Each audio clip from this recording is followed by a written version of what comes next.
all these people are getting paid through their banking system. And so obia wotimene enne a wo sa ekwan we mu bi aban we ba ma wo ye no the opposite abrochire na ye sori aye kono ye wura ba umi ase enne ono so person wo reverse no na Ghana nso so ntimi nya the same platform ni bi ye operate our abrochire the whole of Sub-Saharan Africa. Country was a facility where you can was me only South Africa because UK for one D so and omutina wo hye o minor to send na o mo adia ansa na o moko enti na omu and obi no na yen na etukwan even South Africa kra Ghana for tukwa enti yen ma ye wura ba omia kwan se saade we wotimi de ba mpa who yusu afiba ko tumfienum and I'm telling you it will bring a huge difference in our lives and nipa ebeba betu kwan abepa adwuma ye wo ha. The last part, who say you see a penuma? Say companies na ye business companies a wa bonten ho no. Omo no ye investors a omo ko amman be so ko investing no.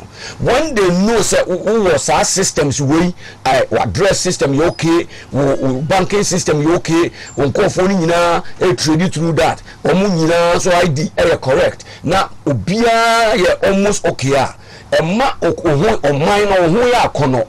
Emma investors beba mu no akreti enuma kese a se de wa buchi na bipe e na de ama yen ama nkofo tu kwan abaye adwuma wa. Good. Charlotte Griffin. Now education. That's it. Yo, me that's it. Your asante mu de amemfa asante enyem fato ho. So won say si asante your mind. Yeah.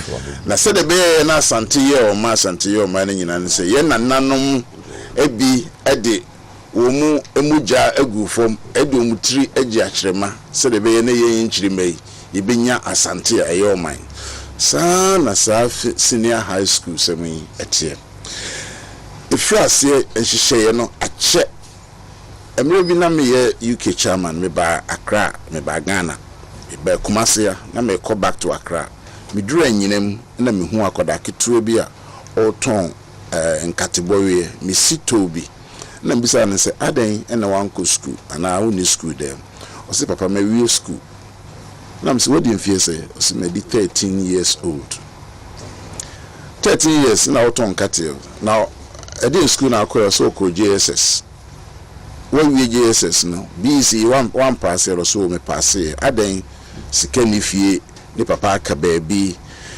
ama asem no share me so it me kodru nkran no me tro article bi call Ghana Web ni modern Ghana you know publish it the JSS system is failing our children obi a bitimi Google under that me feel call UK Sabre na do danko akufuado no waba abesra o UK na onye na oye foreign minister but sabre na o lobbying foreign friends external branches say o pese say president Kofo na yi ne kwawie ya o pese ono susu be bonto na odi anim ntini eta no kudi nkomo ntimi ko ya yi di nkomo na msina me ko Accra de bia me ko tu yen eye ma homete no so okruvi ayemi de pass wa bossa asem we so na mia kasa mani so adi hu a ewo madwene mu ne se epese educational system no yes system na the president Kofo ede abase from KG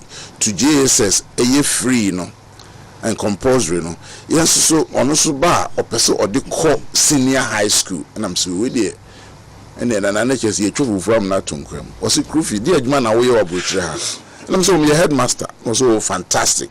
Any system no, I'm your headmaster of Bruce. Wow. Yeah, I'm your headmaster of Bruce. System no, more running waha, amma emwa ye fe mwa ya kono. Any ne uko hunu wa Ghana no so ye dante mu no.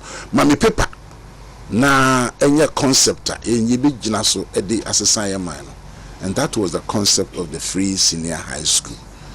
The map, Panam Penifo, Ghana Force, Professor from Penifo, Transcendanda, no should mu a chin baby, a whole year and DB can when you had any originally senior high school in your Ghana.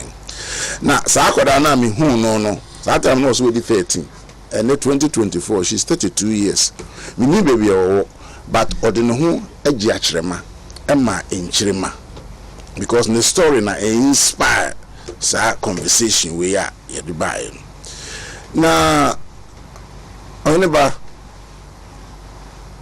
sa nkoda no mu ka 800,000 children na omuntimi nya akonya enko secondary school 800,000 no mu wie GSS omuntimi nya akonya enko secondary school tinana do bae sa 800,000 ababe ka 800 and no etimi nya akonya no tisi ano 800 now we have 1.6 million children and etimi ewura education on yearly basis together cumulatively 5.7 million and sa nhihye ababe save yemay ama omotimi enya academic friends leverage ya omotimi wie SS that na menimia kuma prince ne yedi nkomo year literacy rate we say do say 93% as a 2020 sort yes enti free SHS na ye kana a reality a so faso a de bre yema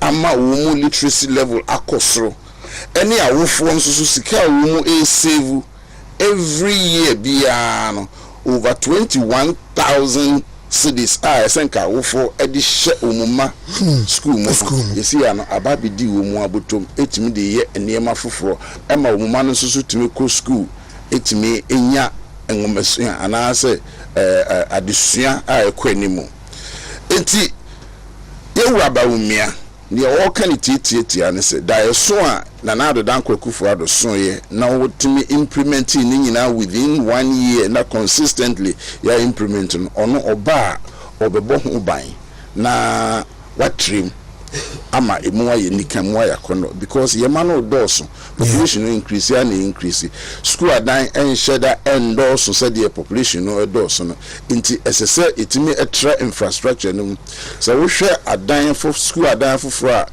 iwa Dr.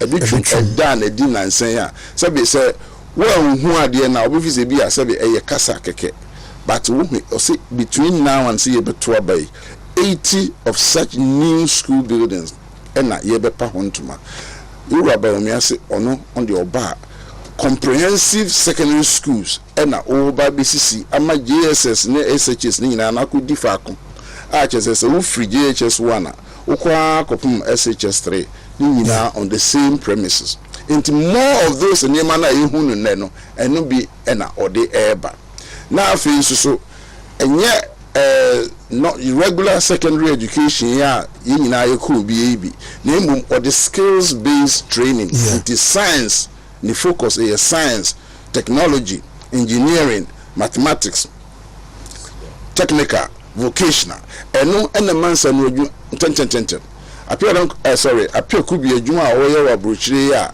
a credit score system running in it is based on science and technology. It me a money nipa data. It may be a way beyond your footprints in your BBI available. And no, and now or the Ghana education system no FM.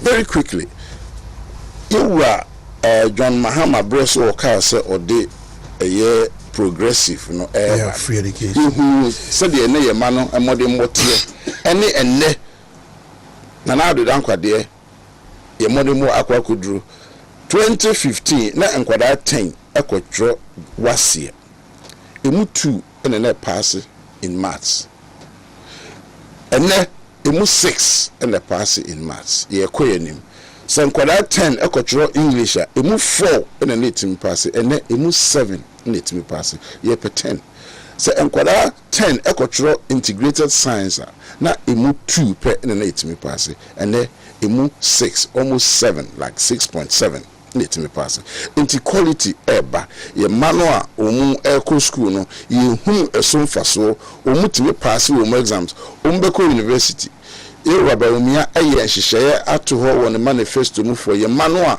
omu timi pass sa wasi exams ya omu ebeko university no say omu accommodation obesisi accommodation flats ewo universities ama accommodation aye cheaper omu scholarship also or the scholarship organ nyina ebe see the same database back so digitalization a whole ebe age market if you say on ba so here Get Fund for my scholarship. Cocoa Board for my scholarship. GMPC for my scholarship. Scholarship Secretariat for my scholarship. But we be on the different criteria. I will give us also by one criteria under one database. Ama ye man do no etimia benefit from it. And you know yan share iraba or they ba for umo tertiary. Student loan or say on from tertiary for nko and umo science, technology, engineering and mathematics ni TVET umo post secondary umo certificate eko diploma umo nyina umbe benefit from that. Ye teacher for teacher or say or the policy be ba that would say the teacher first. Teacher ni onu na udit into my education ye nyina ti dem nyina obi afa teacher ni nse. Yeah. As there be a teacher for to ABC mo maybe a teacher ni bia nti I will say this with passion. Or see teacher ni per car at a car in the engine capacity ye 1.8 cc or beso na sen amaneti mi atoka no credit. So teacher ni per dine at them social housing will be provided. Teacher ni open mortgage will be to the social security contribution and as a tier 2 contribution away no will be to the aye deposit ama what to and kakra I do pension sika atu and kakra hoping say unsabe kan wodana that chin okowa ho me jemo a why den when your baby do trato san hihye and washisha ma ye teacher for enti emrani so but na some no manifesto na apostle na apostle na but you avade na dia chere na no pay Sarpong could be free senior high school. Oh, but it's a criminal. Yeah, but you need to confess everything in an on the suburban. Into school fees near the ham. The international free senior high school. One woman of it. Oh, but I something in an or canoe. Na me bra penny chairman attack of the Kasana. Me jidi se o ma watiefo nyina atiase baby a yengumesua sem ye fa free ye baby a nyame adom esan anisodi hunu kese ye mampani na na do dan kwae wo ne na bedi akire baby a ye dia ba besie esunsunso aso wa ma watiefo atete ase se ye koyenim Ghana ye fe Ghana e fa ne ntuma pefra ye mofra no ye mabunu ye wofa asenom ye nananom eni ye nchiriba ni nyina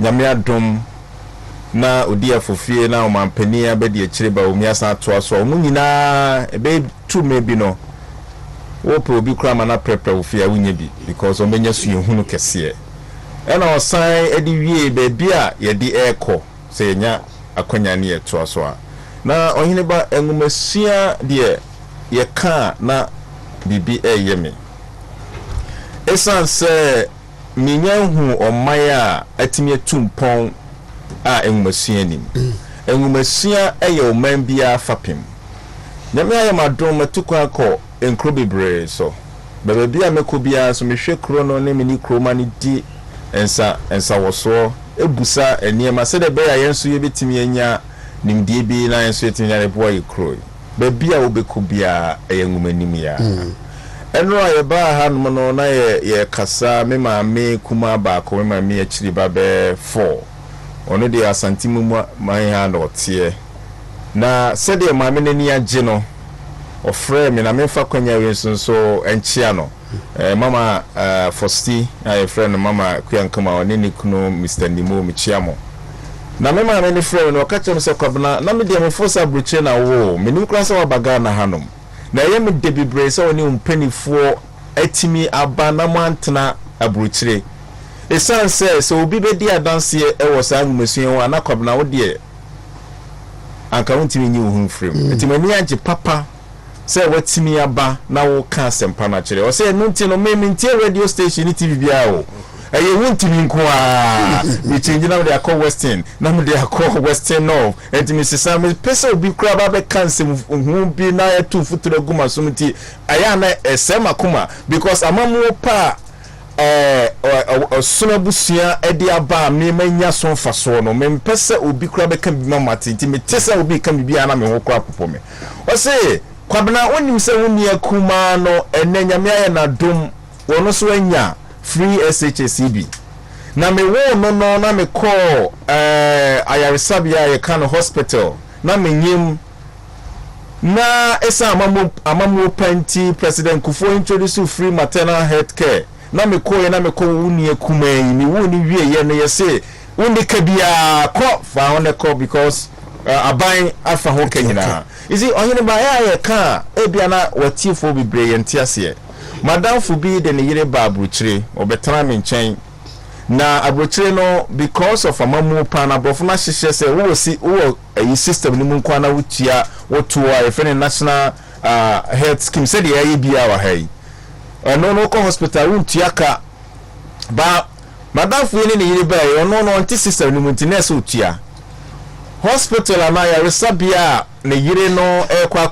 no kwa hospital no kwa charge na £6,500 and then pounds no price 2122 a year 136,500 Ghana cedis so enka nisika na ye minimum ha me kan o pepe minimum 136,000 Ghana cedis carrying to 1.3 billion Oyeba Ghana sika no mo eno ne hospital no kwa bebia ma me no be wa kola no kwa eho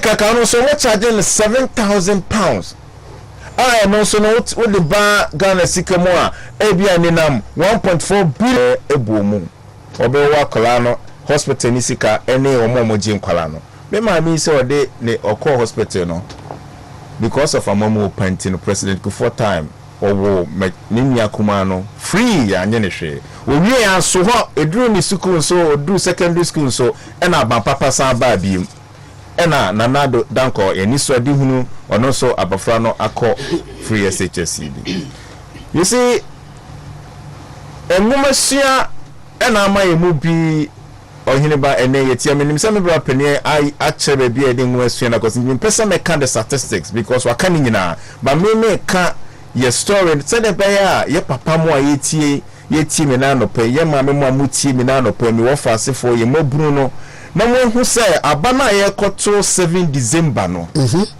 enye se agudie bi enye se obi di sika ketua bi ne nema kakra bi abro so de koto ma me na wotu wi amede de aka na brel ye dachi ye mpuntio ye need so adi hu na ye wo se de dachi yen so ye be ye mfaso ama ye ho ama ye busua ama oma no ho aba ne ye kwakoti na se ya nya ni yi a esunsun so no na ye be ye ho abro ye mpese ye be duru ba bi ne ye be kasa mi hu yanka na me ne mini akuma bi edin komo be na wotwe atwam na ono so anya kwanya ya ko free SHCB na mebusa ne se na babawa wa register so beto abanana ababawa na so ka kire me ne se me register e na me se na wo de wo anya kwanya ko free SHS wote sa free SHS na se de o si ye de ni chese on tidie kona se na sana wo unia mu nyina so dwia na o se emu bebre bi ma register bo mo so mo ntoba ene wuti ha na wanya opportunity ako free SHS na wutie mi ameka ama wati ene anopa yi se hwe na wanya ho abro na me bisane se adanti na wanya opportunity say na o se won ntoba o se se me de me fo se nkai aban asade enti no de anya ade nwanwa oyini ba meni ababa wani ya adwen ebia bebre na sa no mo dwen ba mi kura wo mu na meni ababa wano ababa wana anwe hu a ehu ni ne se yes enwumasia aban asede so be create enye enwumasia nko the system to be able say won so no vision woni so ade hu bebam no aban asede no na ma broche different no because empenifo no mudi oman nanim no omo wani so di hu no omo dwen oman ne ho omo akoma ewo oman ne ho enti de omo ye nyina ne se ye be set the system se de be ya obia obenya oso ene odie but so onya amomo bone na onya empanifo bone a de ye na eno ne the difference na anopai ye kan enti eyamabro na omanya free SHS no yes ebia na wa na gbe so because for said asade na se wokọ na akonya aba bone a sika na yesi ye di school no be dey on be che di omo fanya adwuma no on be gya to ho ebegu enti na wo daache no na abo asesa you see me ma me wo ye miensa ohene ba na me ma me en no na ye co station ba ko me ba na me hwe ma me fuyi a omo wo market bi mu utimo se omo bre omo mojani ebi mo tontos ebi mo tombeko ebi mo de niema jigina kwan ho ebi mo chinema enu bi na me ma me chese bi bia ni wiase ma me ni bi da no okono no akofa bayire agbogboloshi no nam ha na ma me no wan ko school but na onim se ono de ebi ni fie oni bi de betimi ya ne se obeboa ne ma no mo so etimi enya esuehunu ana omo nipa miensa pani no de watimi akwan kodu ba me ma me ebo ne ho modern me ni me chiriba amini ana me di na chi no yenya enwumesuen bi ama yakwa enum akọ university aba be ye master simple ohine ba eno na ma eneyi me so matimi abetra ha me ne watifo edin komo se kenye enwumesuen ya na me nim bebi a na nka bia me so me wo enwumesua na ma ohie ni bi baby a ofri konongo price okra bia se na yenimu na ekopie enwesi abrochire mu enso tumini abrofo adwuma me yansa na me timi ho aba be me amedie ohene ba na me run over 120 branches a me ne abrofo ena edi ensawoso se enwumesua ka me so say me ni hwan na me sure say nyina ya tete abranti bi e friend no Thomas Amoni because enso for the money didn't come bebre na abranti no omukọ enne ne ma me ko di nkomo no o se na o Trump so be discourage akola no akwakobo no wafuom wo ma me ni bi adesu ni akra bi ese na otie abranti yi o hwensem trafo asema mo kan ni video na o hwe na on 96 kilometers no dia ko school ti na mebusa mo se na obedru hompo no na abosei se na abosei na wa bre me kai mre bia na yekoko school class na wo kwa na so o table ene wo chair na o de sikan aka ho obedu the table no be si asa na watena so ene na ye penny o da enwumesua no na oyiyi videos wo hwe ye konkonte schools ye bubu na ye sine kama computers oyin ba onim me do level 300 ansa na me hu computer na me hu computer ene ye nkwala ye mabru no yo mo de laptops ene iPad ene sua de e call manim enti chama me ko ene ye papadan ena me ko primary school and now we got a 12 unit classroom brand name that's cool I see and papa enti abanti asumani enne oyire ma me no kase wa kopie English abrochi mo baby okọ ene e ho na metintin minim ni pa okọ no nim de okọ ye okonya first class in economics yemi anum bi se adisian ya se no adisiano said they were double tracking ade ya say no bitimi de call English abrochi konya first class okodi first enti we ka de enye wo de so nim yesi ye kirewo ye tusia na ye tumra na kirewo sie I school now you say susu saso na eba na wo ma say ne keka na bofra na free adesu krase ho akwa adesu senior secondary enye akwa npoka na menyima adesu senior secondary so bia ne ho adesu senior high school ba atimi akwa Abrochire University of Brunei akwa konya first class owie ye no school pon e friend Oxford and no university a ewiase nyina no ne bank ne eno na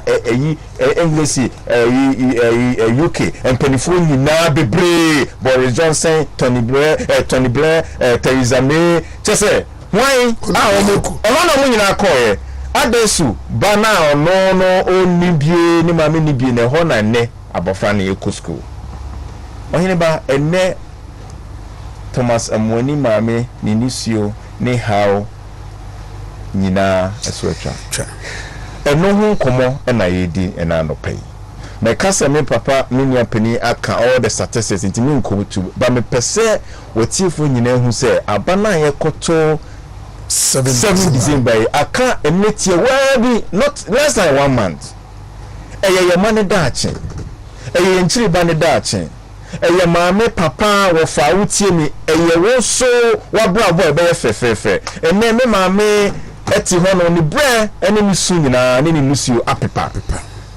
ama impuntio ama babo na ye fe ababo na ya kono oma ni ye ko yanim ye hia sa Ghana manyina ebedi yen papa baumia echi na yetimi asona sen na adwuma pa ye de ahyase no ye de akowie ewie pa eno ho asem ne kana na pai okay okay na yanyina ya mesoro suna Professor Sarpong aba mate eni komo me mame Evelyn apia dan kwa oso ti won crying of mami kabagudu and minu aba Sofia so waso mo body mo fio na ohineba nisa confirmation bia eya ahomete bedi anu bedi kan to dwansa na matakla de and matise NDC4 enna munkrase enna omun towns num enna nkwala no anyankopon aye wo madomo ananado danko akufo ado ne baumia adi atimi adi wo kosua de ama omotimi awie no omo de forms ennam dada nkwala ne se omo emfele na obia ntusu adwuma opɛ se opɛ fire service se opɛ police se opɛ hwan mo mfele na mo mfa mayen na ade ba ko eye ya no se yesi binum so kra de omo voters ID card kra no omo hyeda gigi free omo nsem ene mate se yesi enipa ne binum a omo no wo affiliation to NDC isi be power mu omo adwen afa ne se ballot paper no ya either se be buka esoro no e de akoto akire na obekọ na hunu osono no ana ba umia da ho ya kana kotare akire obia wo beje ballot paper no a wo se number 1 no ye osono no enna soro no either se buka to akire wo yadi aba animu se nipa kro no de sade ne hye wonsem no report no fama electoral officer na ogina ho atese so omu di ink ebe sise ebe kika binum se ne ebe ya ukoto waba ne wi a ayeti se ne ya na odi ink na koka ba bi foforo woje paper no na ukoto waba hwe so na hu se eye clean atire ani animu nyina yeso wom so mbesi osono na oda soro ni tirase na wo de efom de no na ama na abehwe soro woje na wonim se osono no wo fom asa da ne paper no na fa bra soro osono no nko na wo hia no wo de osono no ye wa baumia de ebi kura na wo kura wani kura hye no so da but osono no ba bi osono no da no ne mani nyina so wo ye parliamentary candidate se ye wa baumia na ono so da ba sala no aso enti hwehwe osono no anu ne hia answer na oheba bi on free SHS no oseba oheba NDC fo nya saade na omo ye no omo diga na nya nye oheba mepese metina ebo so ama ya kire made ensema chairman atekrufi ni minua tetwa apia kubi aka no eye ensemu a emu oya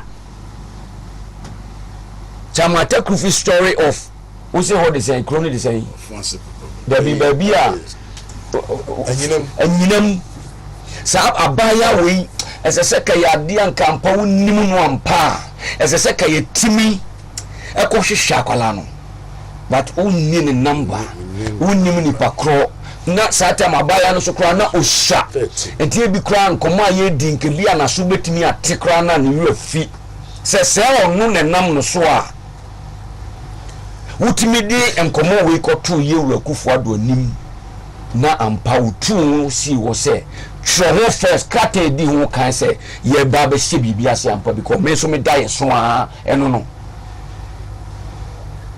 eye ayam hihye eye yaw ma ne mema bia wo mo pese wo mo ma betimi anyini a wo mo woja wo mo ma enkola ne na ka wo mo ko school emra no mo tiase ne na wo mo timi afford kakra na suddenly mamini ni ho anase papa no ye kromo emma mu hakra de ya na papa fo no na nanka wo mo kuta wo mo ye breadwinners ampa na obehwe na papa yi ebia wo firi mu ya ana wo adwuma sei na enkola ni nyina timi abegu fi enne ohene ba baby a yegina yi onkoda wo ma first school no mu a omo pie a wo mu da so wo mu ya kan ni nyina bo mu up to 2023 5.7 million children ya mani ya nananom intake a wo ma fa no sa busumi nrane na abedru nei a wo mu guso fa ya ya de be ka ho yi bro 6 million the population size of a whole country be population in Drusa. Na do danko akufo ado ni yewa baumia e di nimdie ahyen kwala ni trimu ebinom se oh ye de ebe pese ye besisi school adan ni nyina hwie na ye hwia na ye do makom nti ubesi school adan ni nyina hwie na kankola 6 million ye ka mo asemi wo mo mba num wi abobo adam wɔn ba wia petesia yɛ sadwiam anante yase amye di wɔn ho agro a wɔn de nka wɔn so yɛ adefo na wɔn free society ni mu ama wɔn nim onyam ayira. All right, sanko da yasem nya e ka meka kyerɛ Ghana fo sɛ wɔn hwɛ wɔn na de education no ni free krampo na ye kan no MPP o ye wakofo ene fa primary no e di be see JSS e yo MPP na ye ene MPP asa be fa to so ene wode akwakodru SS ene ye wabawumia se wo sa de boy university ni mu obia wo ye koko farmer obia wa sacrifice am o man we na odo koko na nu ya no kan wasem na udo koko ampa wo record that say data na capture say wo koko fu ampa oba so ye oba so ye bema se be so ye ba fine so what say den say na so sie obama akwala no akọ school ni be free.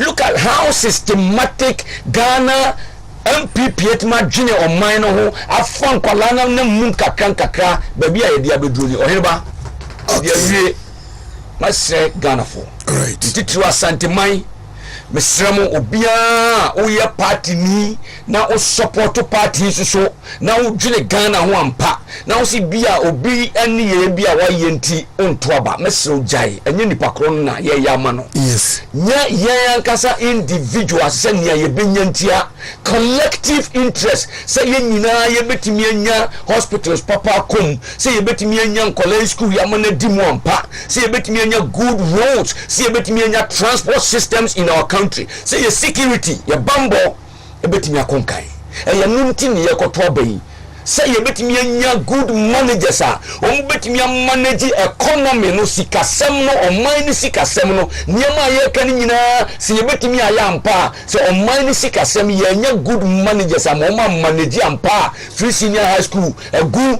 okay chairman medase over mini bi be ketwato na menyam kwa Professor Sarpong ba na mene ono so entoaso we go da be you have trouble. Oh good. You have another good thing is say you will be viewers and fantastic. If we have you be call half if you have you be call Bono East. Now last week now you be trouble no. Yes I fie right ansan here yo etiefo ne ahwefo said ye menuan mu nyina ka no free SHS ndie mesrem mumemfa ayem hihie eno ho ani da so yemfa nkoto ya bai if you say yanum de umabo mutrim po na ese din ketia enam also oba obi gu no also oba obi twem ye wa mahama oni hu da yeso on tiase ye de hye nsa ebegu anase obi twem etimi sregana fo nyina emum ya nwene ye ma ene nchiri ma ho na saa hye ya iwura ba omi ade be ye nto oba no bum bum bum bum bum bum fama no oda number 1 wo MP so anase wo parliamentary candidate also the number 1 na sante said the term bia ne peja MPP amane konkan no yesa empeja no mo ho ma me fa akonya so na me ncheche ma Wontumi medanase right episode 4 where NPP UK branch on former chairman on current chairman and after West London chapter chairman many President Gaga Ebai na for want of time I was scheduled it another day na ya engage me chairman but I must pa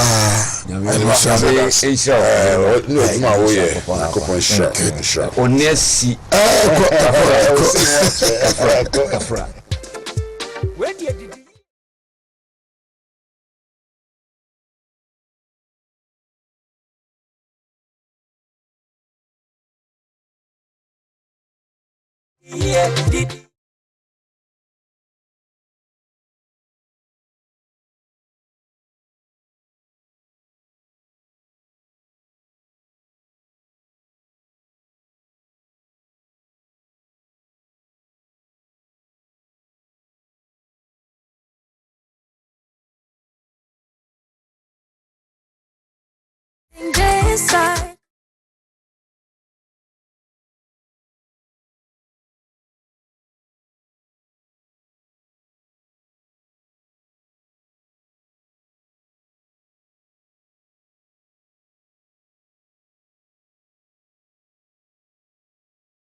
a lot of reasons why you shouldn't miss this election. Now, especially government in power. They cannot actually say anytime we turn out beko high biano a favor government in power. In fact, analysis now the better offhead. I can talk about ABA constituencies in Sia and one northeast, northeast constituencies in Siano, a moon line. And a war MPP ho and a mumbienu a war NDC ho. Mienua a war NDC ho no. A Honson a mienua a domu antwa background turnout was very, very low. But for all the places where the turnout was high, the government in power MPP Sabreno, they didn't kunim. Now the Regu Gambaga for regional capital for and Tuaba. Yes, the turnout was very low. In fact, the lowest in the entire northeast region. And the government in power candidate as Abraham North Sanso Minister One. wa unuaba edi nkugo the two constituencies with the lowest turnout in Northeast, for example, the whole regional capital and and in all those two places, the government in power did not secure the seat, even though presidential.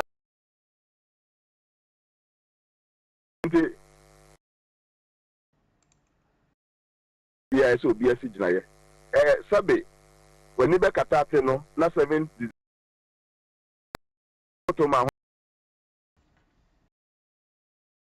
okay, so why don't you be the one who will win? So intermediate and the pay Sakonya Adama me first advice pa a turnout, and I'm a second advice and so you can pa the best so I better about rejected ballots. Wow, Kwabri East over 24,000. And then we also requested from him, and now he's here, Professor Smart Akwesi Asume Sarpong, Kumasi Technical University. They want to hope and say Okopian Kaya, Kumaka say, Accra, Accra, where dear Kumasi, if you Kumasi, and now Ahanu da. Ahanu atia de oye adwuma nemmom ne saso awagana ha de omunoso kra the credibility on research and election kwa ani bibia okabia no emodu pa na pay Professor Smart Sarpong ewa hanom enti yene no ebedi nkomo and I know the boss are no 10 minutes, 10 minutes, especially some of our listeners and our viewers from the northern part of Ghana. Oh, I see. And that's some kid to our family. Professor Smart Sarpong Atlas any bidding come. We are about 25 or 6 days away from election 2024. Any kind in the business straight away say 25 or 26 days away from election 2020. The political discourse, the temple, political pundits, candidates of Fulka, and then 2024 day, and Sayaba, and the Ben Assassin, Prof. Yes, sir, all about Machi. Yeah, Adumo, Namoso. Chairman say, and then Prof. Bana, what you turn over. Oh man, yeah. BBAC in the run up to election 2024 is different from that of 2020 and even 2016. Well, yeah. Minia Ohineba na next year do. Me mo achibio. Eba adehye ne abusuafo a yehwe ye free echichiri ne bench nyina nso eba mo achi. E wogide se na minti obia hoye. Nyame adom se ne awobisa ye no. Ye politics ade ye no bre bi atwam no. Ensesa ye bebre abemu. Nyame anim ni this is the very fair best side issues. Eba ya battle mu bia no. Na se wo mu akakoye odd. Akwa se wo kra no na se uni ase bia aka. Ama issues no adominate. Maybe atwam na what we call the People's Manifesto. People's Manifesto ni apart from the actual book ni mu no. Then na be so bia original kwancha ya obetimi aka ache say openi we ba also be say openi we ba also be say. That is the People's Manifesto, the ones that can easily be said on the mouth. Ene afani nyina atimu say obia betimi aka bia ache say openi we so ba obewa be say we so ba oba be say. Emomu no ma menyina so nka say where bia ayo nwanwa say bia opposition ekeka nsem gu aban yeso no na yes also politics no onya ase saa na ese ba no opposition de so okeka bigu aban ne so saa na ese oye no in fact wan ka bi kura na chese onye na aju so pepa wa aba ne nokure ne ntro ne nyina ese oka bi na we party in government in so now you communicator na say wan so ya aban na wo kasa also we know say adaje de ka oni ma pa onso wa ye di aboa because intimi mother say aban ba betina so a say bi onya de pa ba kokora emfa mo ane mai how much more we a lot to say onka Into the campaign message in India, my name was send us a quiet economy. I just say, wow, obi say, and maybe I meet you. Don't pay the phone back, say, Anna, Unquan, Mutio, because Mukotia, the two, baby, other opposition. No ma. And yes, our Mawakuma, how, because Sahana say, Bano. And no, I'm a platform, Biswana, a Binumo Kikabi, and I, over here, no way, Quano, Wakakoyan statue. Now you're penning for pa, and I thought, say, oh, at a place like this, dear. And I said, we are factually correct. Yeah. And so even there, I'll be out to talk to Gumnia, and I'm a fine. Sana who know. But what, because I know who know, babies, and also Prof. who is saying. And I'm so, maybe I just don't want to stretch the matter until I'm saying, Sana Nipakon who know. But here, our platforms will be in him say, I hear for a war apart discof. And the same way, be the share, or my penny, Abona Basso, as somebody said, and you never said that anyway. Why no platforms are only way? And Nabakuba say, but said Jerry John Rawlins, we saw the university to no, or Casse Derby. And Tinanke say, and I also Casse Derby. And I'm so, and I was, oh, so on this platform, you want us to conclude that Jerry John Rawlins is the standard. Is Jerry John Rawlins the standard? If you're not platform, this why you did. And I'm so okay, fine. Maybe I thought say me are comfortable on this platform because people here there should be factually accurate. But I mean we can drop it and then we'll be unconquered unless politics and can be any same way there and can find kutri metri. Inti issues no dominate. Where be a best or the change issues ni bebe be ano appear odd. Yeah. But there also I say a bibi remuneade and I buy beer so uniform mobile be correct. A beer now on some other aspects of the economy and as a different other sectors of adino na challenges about you must admit as a government now allow the opposition so muso fambo wechi na momo opposition so fine this request I'm not sure they will do but someone also at a point also Timothy break case hadie ye bona baso because our cluster schools now Penifonic wasem no anybody say about 80 of them is going to be commissioned around the same time 80 na se sabio when we achievement at least obi so any achievement and education no mo kan say ani ade no me mo de my position on this education matter meaning some catch order ye no mo aye ka fie tina fie pen no I drop it out of school for 4 years pen no I still no munya ni free ko ya mo of that ye ka ya o nti ase sebe na me moye obi oni minim se na me moye made say mark no mum cheba dem kora be masem na make class 1 class 2 class 3 asem na make kan no munim se na me moye enso metina fie brebia na o mum sam me mum di machi no na mo ko school na obi abana ni outing dress she no na abi school na mo bag bu machi na pa na mete ho kwa dopa edwa ya na mo se etwa bi matwa Japan Mr. Damuatra taso ye di akodo afu adopa ne ade pe twa hire ne niema ose kroponse na making ya ire nyina bi asipen e na nyame adom ebe bi ba ya yetimisa ya chiko school na kasa abre no dan kasa hihye bi sei wo ho no mu a senka enye ne se metina fie 4 years na mekoye oba e na nyame anfafi anka oba ti fie 4 years wo fu se nyane da cha na ebi anka be ma bi be chi na se na mana na bibi ana bibi santi ye ka at a point as etimi twi break na etimi ka say okay fine abolition there and our health na health there so etimi simple go be because na we there but kotie other stations ni na me uti ma yemi so bibia nko akwese jama from start to finish bibia nye yo anybody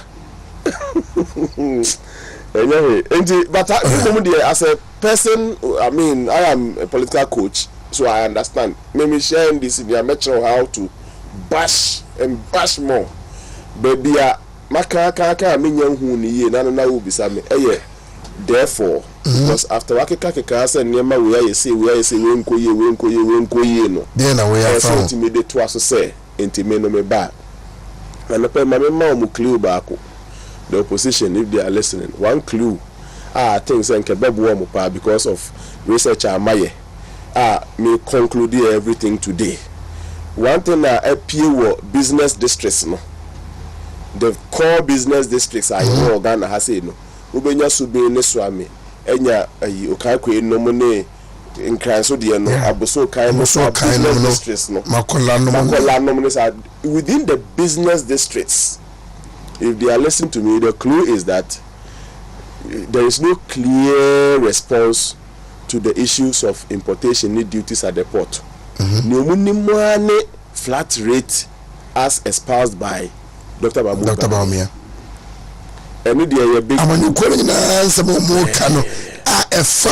And those business districts no the omate flat rate. I am saying it on authority. It on authority. So it is a clue. It's a clue. Meaning I've not read the party manifestos. I mean, kind bibi sa wo mu omuso mu wo bibi e de ma adwadifo mu kra niema adwadifo no nte mo de niamo ka no omunim challenges I report omunim and a solution na obi dia ba say oba obeye no enie udie wen I have it's a clue. I mean, I'm not seriously, I've not read the manifesto to me. You say umu and name. You say umu. The essence is not so betu bibi na wo book ni mo bi animu. Mama enkrofo hu ni amoso mo beye. Along with other things. Enema bo ayede. Na da kunu 1 CD, sisi ye 5 CD. Die enti no obeye ho die. That part is missing. Ghana frontier. Be free say akosai. We have to know. So o say e wo sura. Sir. I mean, as part of it, I'm saying this because this year's election has been a lot of issues based. But the issues are not issues that we know. Men can't try and say, "Oh, my name and young Kwana Atiha." Yenina Timubi. Sisi ayeko ye nimuno. Ye penua ahu anu ye. Ehu anu ye no wo de away. Enye kofo time na 1 CD. Many time na 5 CD. Go time e 7 CD. So what are you saying? Jacob is saying, but with the clue nam dem who hear me pass districts. Go to Takrade business districts no. And I've covered the entire country. All the business districts are importation who hear musu yo mu nkoma mu edo manu de bia no. I am telling you said they are active pa in fact obi say obeba or the flat rate beba obi minimum obi aka kire me enu ankomo aye de wo WhatsApp yi so minimum obi anka say oto enema free nkran Dubai so o twen oni Dubai ni nkomo ni nyina asi a Dubai ni no enu amanto nka oso o mi entwen ma ye nu January say flat rate ni ba ya shepe it is forming the minds of people in the business. And that person will vote for those who are the flat rate. Enti ekoya sa ma woni alternative ya the business for na and this is a free advice based on maybe me visit to the business districts. But in conclusion, I am happy say afie elections no aye issue based. Okay. More of issue based. I'm saying change how baby na but eno de yebetimi de ache amanako na ade enso enye emotions o we emotions ye den tietiem kosi sen e ba ko wie kokromoti no. Okay. Eno na ebehye ye manfo nkran se mu fa nya adwuma na ye hu se ne ebeko 18,774,159 and a total number of valid voters. Yeah. Is me say omunya total number of voters on the biometric register no 18,811. Yeah. Total number of special voters 131,478.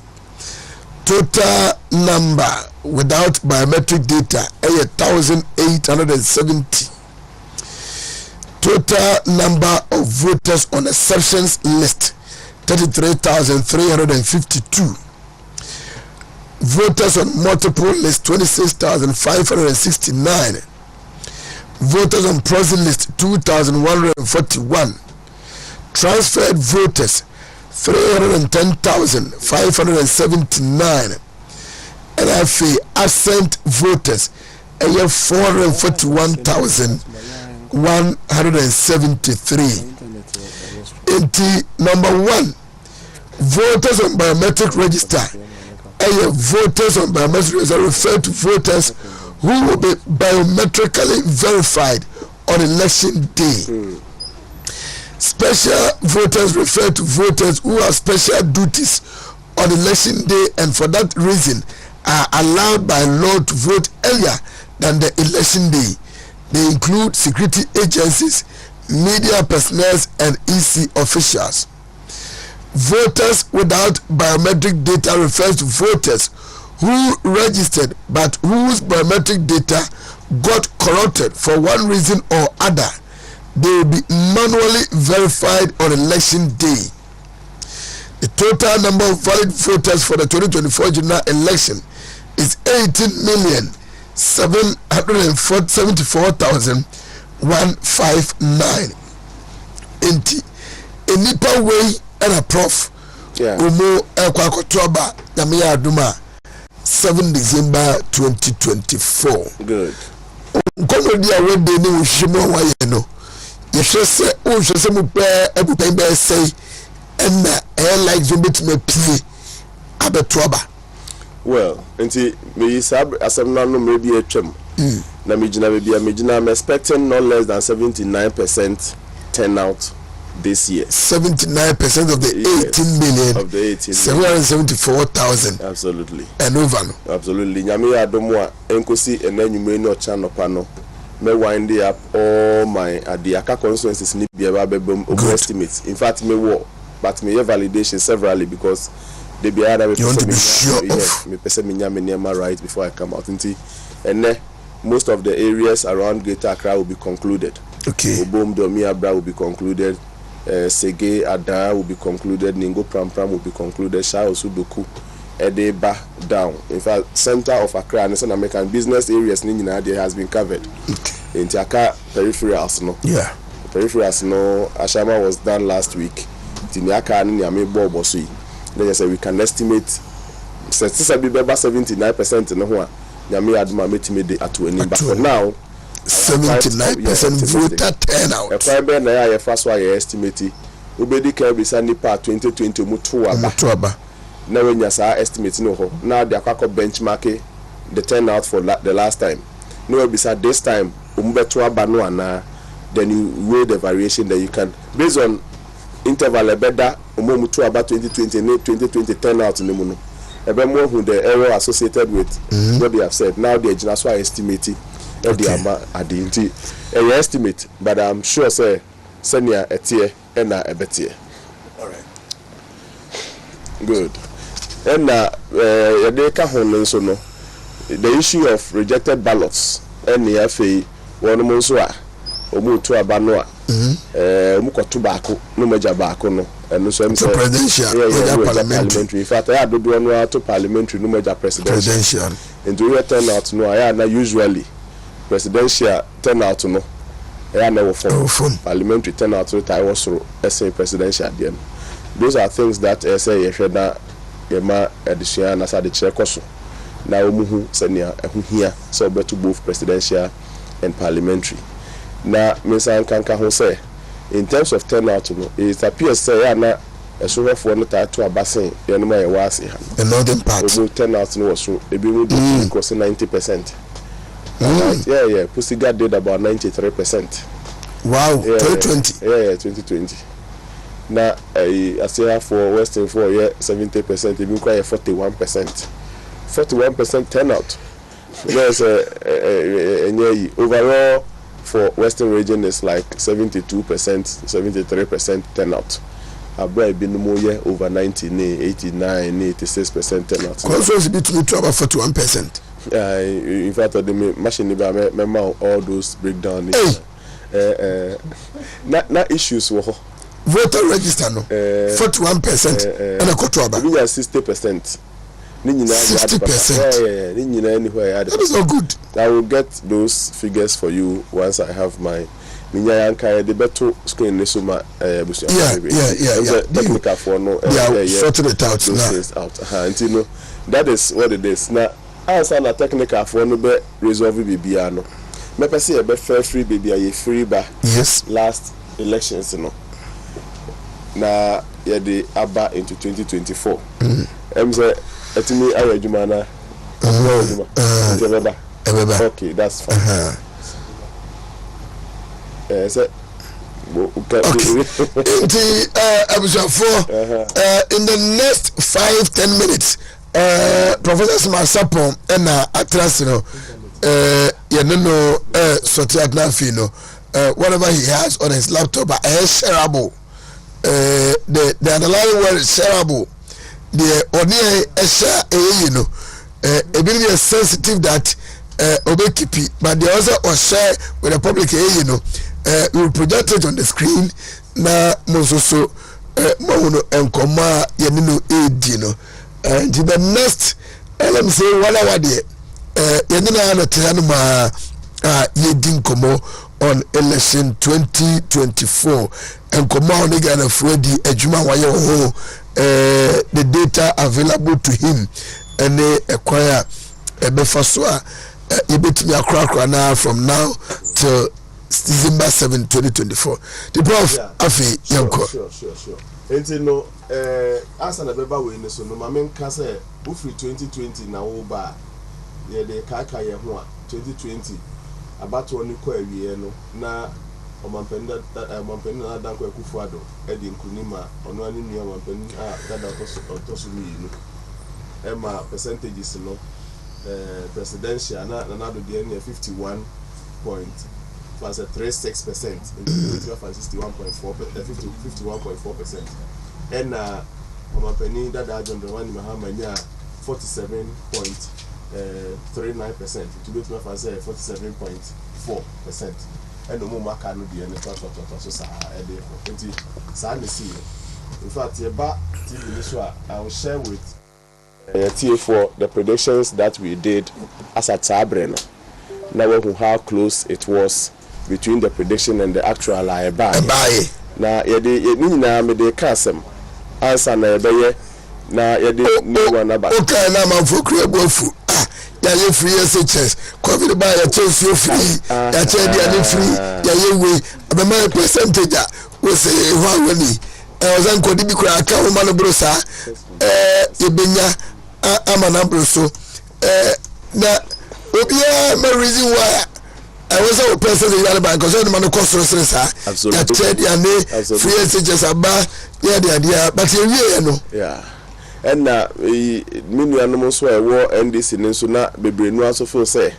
My Sika will baby na American because na Omuya sure pass so will be in fact, many Kwame Zuan pay me chow on the Menina and the war Kumasi Technical University. Oshia me or say Prof. Saturday doctor, doc. Tight is still 10% too. Just me for the share man. Yeah, Emma, it be no more very aggressive. I mean, yeah, Dodovinum, Zubanom, like we do meet and we have a lot of good engagements. And I make on say fine. We research. ABI, you may want to find out issues now about happening. If I may find this animal, but we are very sure say. Odi any ye dia many problem because sasabi ebia ebinom so aye research ni bia dia ma omo ni ade but screen ni ba me kan ne ma be 9 numbia o person who say research quality say who has identified those 5 elements in whatever research that is assumed to be quality may can because your person improvement ba the way aye ye research ni maybe bedu a say we must all be on the same page na empo who agenda mpo anche say you the wrong thing. For example, me who report Libya na ahafo nipa no predict say ahafo is in favor of a certain party, no problem. But to share ahafo a esutifi south esunafo south as a north 2 constituencies of fire or the gina ho akasa ma ahafo nipa no mu kasa in all these 2 constituencies was just around 400 or so, so 100, let me say 80 and so 100 in par, and you want to generalize based on that another level, and so person generalize here you another step person the data will be in front of you, but so a certain higher level will be No compare with sample no to the population, set your hypothesis right, subject it to statistical techniques, be a more conclusion. Amount errors that are associated with you doing this conclusion. And all these things are missing. You interview maybe 200 people from 2 constituencies out of 6, and you want to generalize. The reason why I sample, they say, that is fine. But who do constituency, who do region, be more so who the dynamics in the region. You were turn off for no, and they were so native for no, they were so enough for so. Never think I the turn off for no back, which I represent you. Or the TV for no age, now the hand so aye. But all these things sometimes you don't find them in the research that wants to be called accurate. To me, there are no problems in the world. But see, if I data no send in America, you free baby or you free bar, that was the resource. Prediction a buy na me mediano was 51.4. Over actual na me the 2 jana 51.36 there around in upper 51.4. NDC me predict yes NDC benya 47.2. A buy no na NDC nya 47.4. That is where the slight difference occurs, but no the absolute 47 was there. A trade there 47 a trade there 0.2 no 0.4. And you can see the level of accuracy that we have, and it is because of Adajia Ayayenya. I have a lot of data that I can just come out and speak, but I'm still looking for validation, especially in a region like Greater Accra, because numbers no. Yes. Back numbers, Mamesan can't just say so. This will be say will be bidding kunim 52%, will be bidding kunim say percenta. Aya, if I remember so mutia no me yamu sheshomu. Metia me yamu shesheme. Mepe because 52 point something average. Yes sir. Average in free na buy. And average no kese bia e ba be PM outlier bia be PM no betimi asesa the natural average. Me dem who but say research be by na so for room NDC benya 90% of bisa. I didn't see that research, but if it is true, can you see the impact of 90% on the estimation of such an as well? A bemana page average in Kosoro Keke. And so be in reality nentesa. Now for room 90%, NSR research chrono, whole central bay say, and I think whole central bay 100%. 150. Oh, your masters, and percentage is 100. And that is the effect of outliers on the estimation of the average. Now, no, yeah, sure, say, yeah, next week, and I'm going to wind up my validation. Make sure one trick for one party is, let's say, 52. So, besides 52, because 100% of the BDA, it's 20% of the BDA. But in the estimation of the averages, in the 100%, in because we're 100%, Emma 20%, bear 20%. Into Shishabu Muana Koya, Ubimeti average of Abia 58% cra, as Unabia, a Nubia in terms of the value of the percentage. All these things must come into play in the conversation we are talking about. And the bar parliamentary, no send any name, send a coin, 137, one independent candidate. This time, said the Amaya doesn't expect any independent candidate to be in parliament. Absolutely. Let the validation come and then I can confirm. But 2024, the state elections doesn't. And then like you say, any independent candidate ever called parliament. I don't have that confirmation from my data. And it is not an event likely to occur. And I'm speaking out of data. Let the validation be done today. Difference be about more. To okay, so Professor Smart Asumani Sarpong, Director of Research and Innovation, Kumasi Technical University. Election 2024 unpacked. Now, Yanko. Good. When an amity elections in any 6,731,233, representing 51.36%, and then 6,212,101, representing 47.39. Okay. Next slide, no. Presidential 2020. I'm saying 2020 and 2024. Nti wo kwani etoso mienu a na ya prediction no a okay 2020 prediction KSTU Research Center projects at least 51.4% victory for MPP. Good. 30th November 2020 10:37 p.m. Nana ya ojima. Wa uni ya nana ya o. Na mi ni nana ya. Media Ya election ni wie no. Na Nana Akufo-Addo and MPP enye 51.2. Professor Sarpong 51.4. Yeah. And I don't have 51.2. Okay, yanko anyway. Okay. Over parliamentary distribution is what say in the core, yeah. Parliamentary distribution 2020 no. 2020 by chow forget about 2024 na also no 2020 na year kai enti oya say no lead into 2024 2024 ya tina so 2020 na fe kedu ho okay say ahafo MPP benya force yeah exactly what happened okay if I did it yeah I'm predicting parliamentary but this time we are predicting parliamentary yeah. Hey. Oh yes 2021 predicted parliamentary but candidate didn't mention yes. But 2024 yeah over predicted parliamentary and presidential yes. So I find that I appreciate the dem who watch no say na won tifi enemy who watch na o ya adwuma okay so yanko anymore good enti no ye ba we ne enema numu elements of quality elections research enema numu amase amafo besha nso ni a desk literature review to support heterogeneity versus homogeneity assumptions. Me ba cho prof eno cheche mame.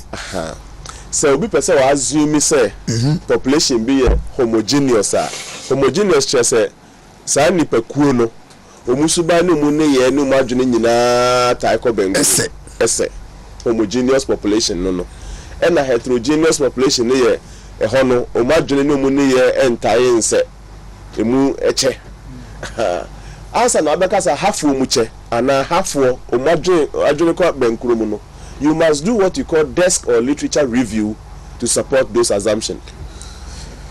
Nyamiadom enye nne first time aye beto aba. It is person desk review cry with the numbers are. Obetu from 92. Estedin crofone ne husania omutu omaba. In fact, Oheneba Wamen can say if I am doing desk review, I do desk review as low as to polling station level. Yeah. And I can give you analysis of polling station by polling station and how things behave in a constituency. In fact, I can select for you the top maybe 10 or the top whatever polling stations in your constituency. If you want to win the election. In fact, my research I'm here, in the constituency. I carefully select the constituencies.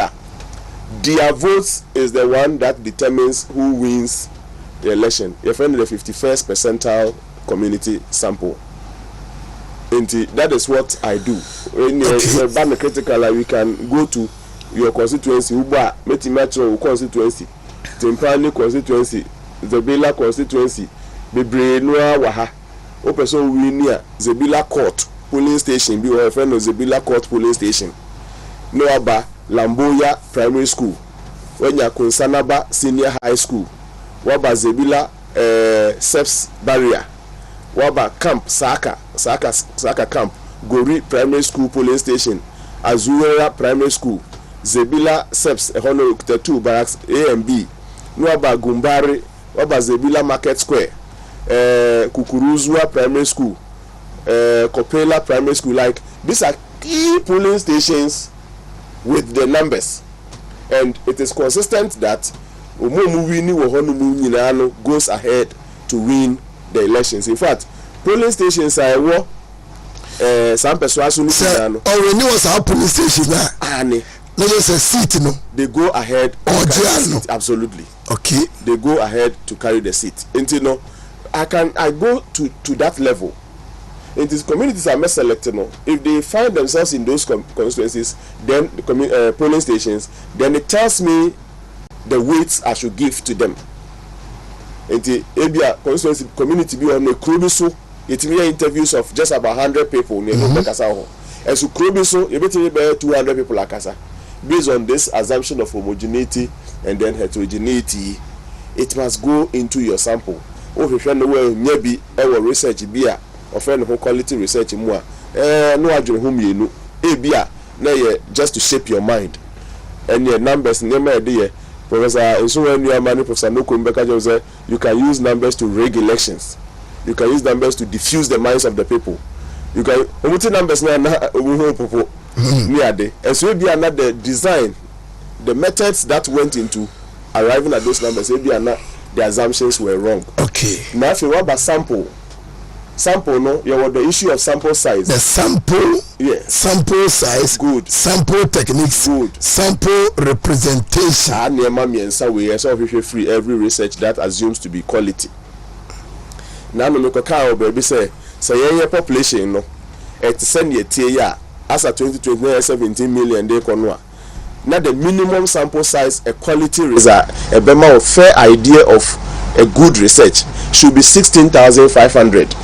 Mekaye anye openi bi de because no research or tie no the be a nipa be 1,000 e be a makosura 5,000 e me a telephone calls of nipa this 1,000 then you voter register ya that way so also your research good na opese unye ni year good e nipa also no nyankita odie no minimum there was a away from crano 16 should be 16,500 yes adenti and I'm say adenti no you share a class I nipa no only meji watching you I was like a higher TV so we were on City TV I was like a higher TV so na senko your student and can rather it to be an assignment for him because your professor is telling you that if the population is like this you need a minimum sample size of that. You're asking me why? It means you don't know and that you have to go and look for it. Higher TV so but here calculation.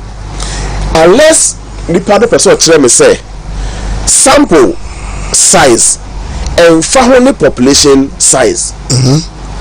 And that nipa ni 30 million kura ubetime yimu 50 at their work. And there you will be exposed say no. The concept of sample size no directly related to the size of the population. It ubenya baby to say sample ratio. Ubenya baby to say elevation factor. Sample factor no ultimately catch on say nipa ni e be 100% but the 0.0001 na yeah. It's a weak research. Weak. Nipa ni at the end sometimes it's funny. People don't estimate sample factor or more estimate elevation factor. What is elevation factor? We know why sample na size bia ye okay no. Ye elevation factor e be say okay na nipa ba ku bia na ka say bia na adwejira homa nipa e bia 500,000. It makes your work to start with very weak. Nipa don do do. Then na nipa ba ku adwen betime ejira homa nipa 500,000 and na 500. Adentia. When the issue of heterogeneity is key in elections, because nipa na dwene obi gina ballot paper na chikura na adwen ti mesesa.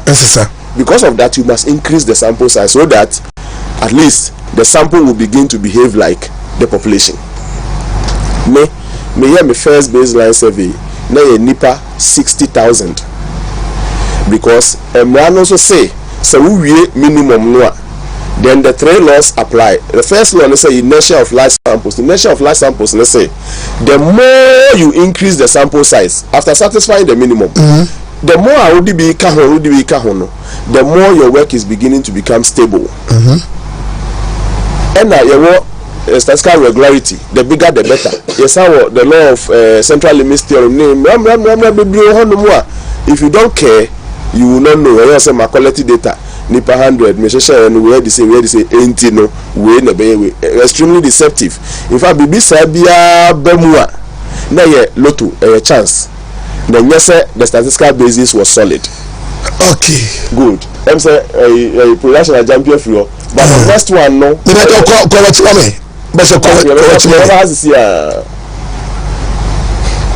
the next one no sample size, sampling techniques, and representation is representation example ni bi na make say at least and Kashetano Fuono as one group. Yeah. Nashe Esufufuono as one group. Nashe Esunafufuono as one group. Anytime you disregard a group beyond representation has been defeated. You have defiled or raped the very important concept of representation. My friend say Efija Kwabe North. Yep. And research honuma. You should engage Efija Funibi and then the Kwabe Funibi. Now they are representing the constituency. Absolutely. Efija side nonkwa and also Kwabe side nonkwa. Okay. It is a sampling techniques now actually inside. Also sample size, sample techniques. Yeah, and then sample representation. There are techniques that you can use best satisfy representation. Yes, so kokayemwa as a hunu kusu so bia woni sibre. Yeah. Hanti there were some techniques I tells you say so amedia ebom homogeneous without ujina bontia. If you're outside it looks homogeneous. But uremwa heterogeneous. Until techniques are there sampling. For a region like Ashanti region, you were the such enclave. Absolutely. The Amansia. Absolutely. The Adanse. And then Wababia Kumasin Finfini. Then the Hafu side to absolutely. Then you can use it to represent the entire region. Absolutely. Okay. And very important to note. Extremely important to note. The last two justification there. Yeah. You must connect the sample to the reality. What do I mean by this? If anybody does research now see for you NDC 90%, it may be a product of a research. But does it connect with the reality? So the info for I was saying that Nipa Jone and Tessa TV remote. Nenopa or the to Diamond. We are watching the to Wontumi. We are watching the to her Debbie. And you must actually make sure so research corner about it is connecting with the reality. What is the reality? You must connect with the reality. And that generalizability so making sure say the sample size we use and yet no see we so their conclusion because conclusions are not drawn based on samples. In fact, so we advance it to a technique that will allow you infer from the sample onto the population. By graphs, not descriptive statistics. You find inferential statistics. And as me interview nipa 1,000, you move 500 so better, maybe 400 so better into way lead. It is very weak and if you want to see a quality research, you have to adapt methods of generalizing from samples onto population. And now reliability and reasonableness. Blue-green regions, because a region be a blue, just a historical accounts were to aba at the NPP. And now a green is what historic accounts are to aba at the NDC. Reliability and reasonableness and yes, dear. Now there is a lot of deception in the work being presented as research. And I'm doing this as a lecturer.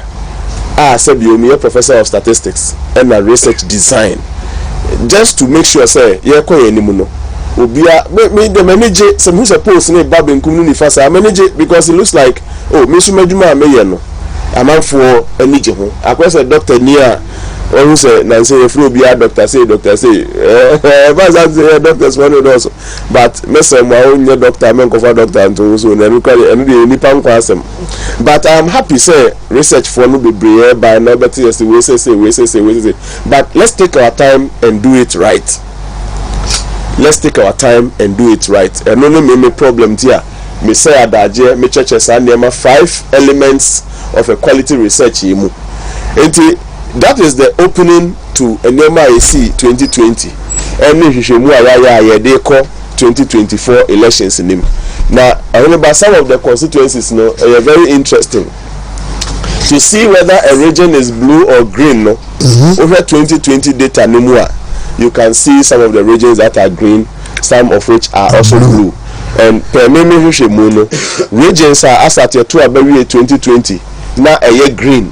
Na ya mako and kuno nai. 9 no ubenya Greater Accra because hono ultimately green won. If you Greater Accra you are wafa so the green is NDC, the blue is MPP. Absolutely. If you Greater Accra wako almighty voter region na wako OT. If you tia no about Bono East in my prediction was very close but tilting towards the NDC. In Tubesha it was close but it tilted towards the NDC presidential.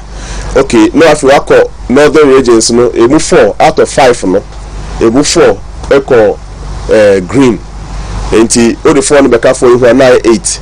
Now if you waba the last region echo green, which is 9 of them were green. Okay. I think I will get the one and Western North. Yeah, Mikro Western North 2 went green. And then it's 9.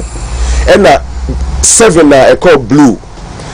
Western now about Ahafo and Bono Miensa waba Sante Eastern Enum after waba Central region and then Northeast. Yeah. These were the 7 blue regions as at the close of elections 2020. And I am announcing without any fear, say these 7 regions as at 2024 year say few weeks to election, these 7 regions are still blue. In fact, 8 of the 9 regions are still green, with 1 being going to be the decider as the swing. What is the Greater Accra? In fact, I have labeled them light green because it is not deep green, but the remaining voter is green. The last time near Bonkomoso Kaya, now we say about Peter Meune, other performance in the region, and I said on your show, Sarpong say, per me data na mikitano. Now the MPP was doing well up to 0.8%, better than 2024 performance in voter better than 2020 elections in voter region. And now Northeast 8 to 9% better than what they did in 2020. And so say metwasia voter region mutuabani kasema NDC stronghold, yeah. And Sisaya bano the nisro. And Sisaya and I make us say I like the way you put your question. Sisaya bano said that nisro. Yeah. They are going to go the way they go. But if elections were held in October, MPP would have done 0.8% more than increase than what they did in 2020. I mean 1% to cry. A new 1% but more. Not easy there. Absolutely 8 to 9 because 8% there's almost 9% Anessa. Okay. 9% more. And again, Metimiaka were feeding so say seats, the 2 seats no a call NDC in Northeast no. Nalegu Gambaga and Bumpurugu no. It is not likely to remain green. Unless some hard work is done into it. You do data and we will show what is happening in Nalegu Gambaga and Bumpurugu. Somebody asked me about yo-yo and I was like, oh, yo-yo for me and from the data is blue. And I don't think say Northeast if one no. I mean, you see, one thing with research and they say it's just said they have a fan. And you say yes, I didn't know I mean concorda. Can you say each day be in politics? BBC sir. To you now, a whole okay man, I say encourage you more, and not to make you relax. So, say politics, so my name is the Muni Mupa, on also be MP, and a flag bearer, and then you know what this data means. It means work very hard. And I made a report to be Suma, Obia, or say maybe say an idea, or T. I say, hey, and they say, maybe. I said, Metesa, and I said, that's how you accept this. Yeah, what it means is that you have to work extra harder, and that currently it doesn't look good for you. And it just will be a befanaso, but because as a researcher, I encourage a difference between what I predict and what happens actually. And things should happen beyond what I predict. And honani estimate error. The difference between the predicted and the actual. na one two one na more the agrodi na say na ebewie se na ebewie ye no a ene na ne koma no na be benefit wa ankwa ama no a wo so se wa anye ni na wonya ho hwe na aboa na medi nkunim na menni nkunim na say mati bi pepa o me kai mi aminu apani enjibosi akochaman ene ono aso munua chairman odele ho kwaku apia die mu atonde die ni den ni nyina ko wie sei ehon obi ka chem say me kra oni mi sia ne hu ani me me say yes I was so bad it was like so raw from people I thought were my friends nema so oba could be host radio host be crowd did matem crowd say ron ko share me da ada obi di me chia say oh chia prof mama oni ni yewa that's the first time crowd who me crowd no and so now wa address me as mata dia pamphlet so be ka form so yeyi. That is not how I encourage response to research. Let's just run through few of the issues. In summary, the American say for the blue states, and as a blue regions, Marco and Sona American, as at close of October 2024, not they were blue. So BBC Emma blue be adani greener, maybe a one more honna a better. But I don't expect say 4 weeks and 3 weeks to elections. If you be koda, me who President Mahama social media then they no be don't sleep until after December 7th. And some media will be about that day. Or about ni picture ni poster be as ukran and near him. Oko constituency be. Ukran picture 90. But now I expect the candidates to be sleepless. Beyond 1 month or kokoda few days to elections.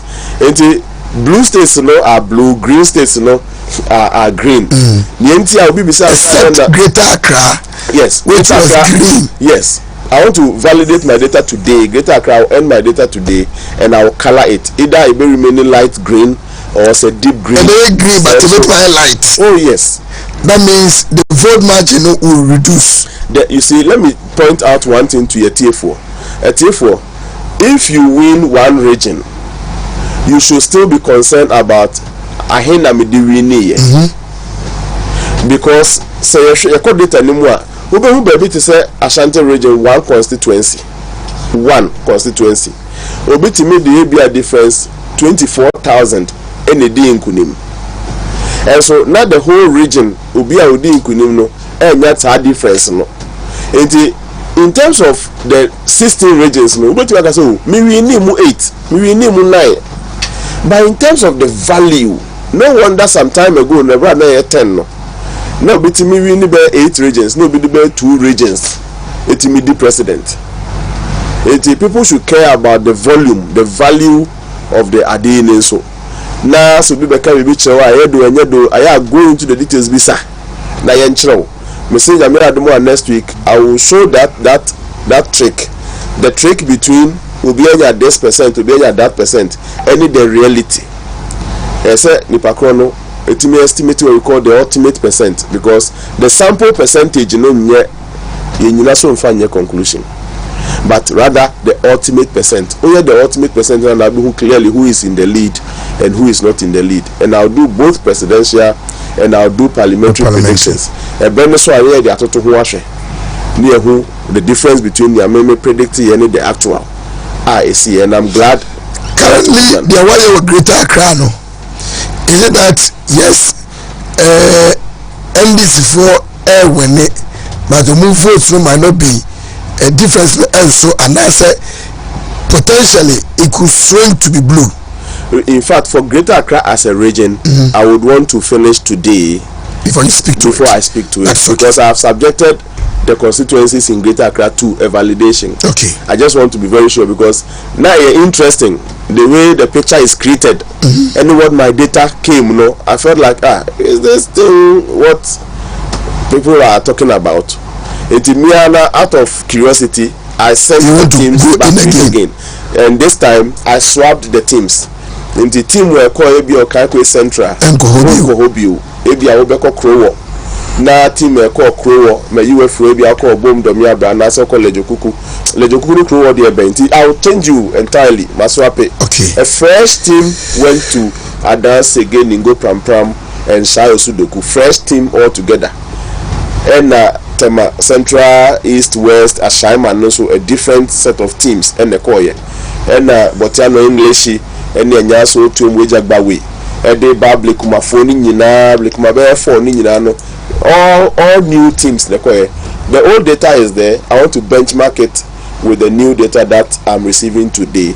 Now, if I draw better conclusion on Greater Accra, so I can assure you, say for Greater Accra as a region, I can give you further and better particulars, hopefully in the course of the week. Something Ashanti no, me person e be share you back. Okay. So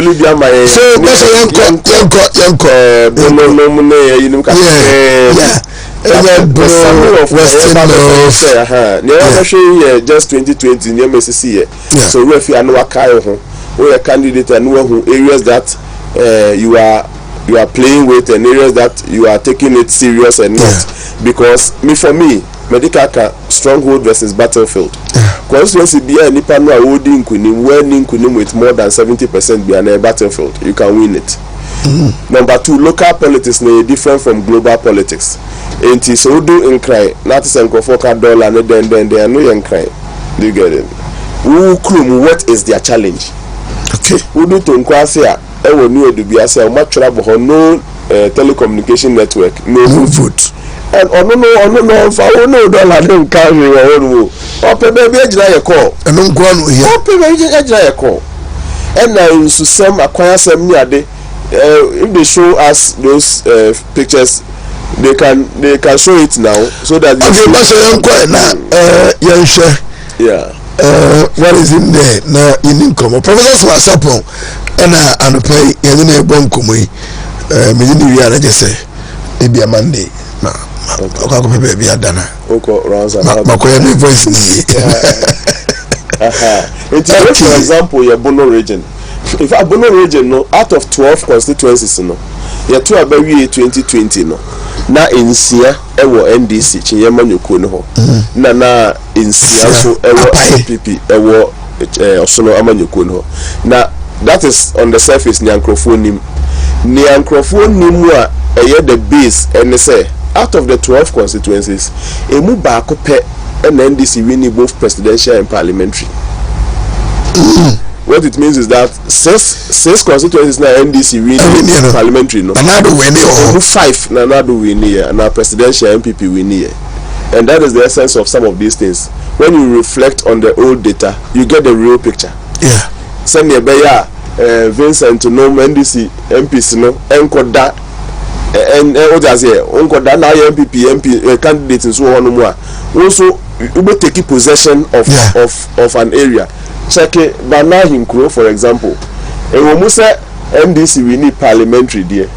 And so Banda MPP we need presidential. A difference of 82 votes. 82 near parliamentary voter Minya Ahmed Ibrahim. Now so send the West will be the 16 votes. I could say 10, 20 seats there. Vote not MPP do lose you 200. Yeah. Bakuni. So Ahmed Ibrahim had 82 votes and I win your banda. But presidential another winning. Yeah, 451 votes. 50.998. The whole of Bono Omu population in Sakra 19,000 voter registered. Omu population in Sakra into now numbers no kakra and now who may hear the way what I say a research led local needs market center. Yes. Youth employment, good road, school renovation, good stroke building, and then portable water. Absolutely. Absolutely. And you know concentrate. And your dollar, and your fuel prices, and your inflation. market center. And this is fresh. 29.2% of the people know at the market center. Absolutely. 25.6 youth employment. 11% at the road. School renovation and building 8.6%. Portable water, 4.7%. Absolutely. And I can provide GPS location of areas where these needs are so that Ujinahana will can a dollar you say that way you say as a would diabo snata so no. That could not pray when I will pay by it. And then yeah. Enti Obabekum East in Swa, Minia Chemeho. These are their local needs. A whole year MPP we need both presidential and like I said, 12 constituencies in Bono. MPP won 11 in terms of presidential, 11 constituencies. And parliamentary no, a move 5 and presidential but man to add it. That is the picture. And this thing should guide anybody doing research in Bono. So that you will not come and wake up and say Bono is now a green state. It will not reconcile with the reality. It's everything we call the next one. Next one.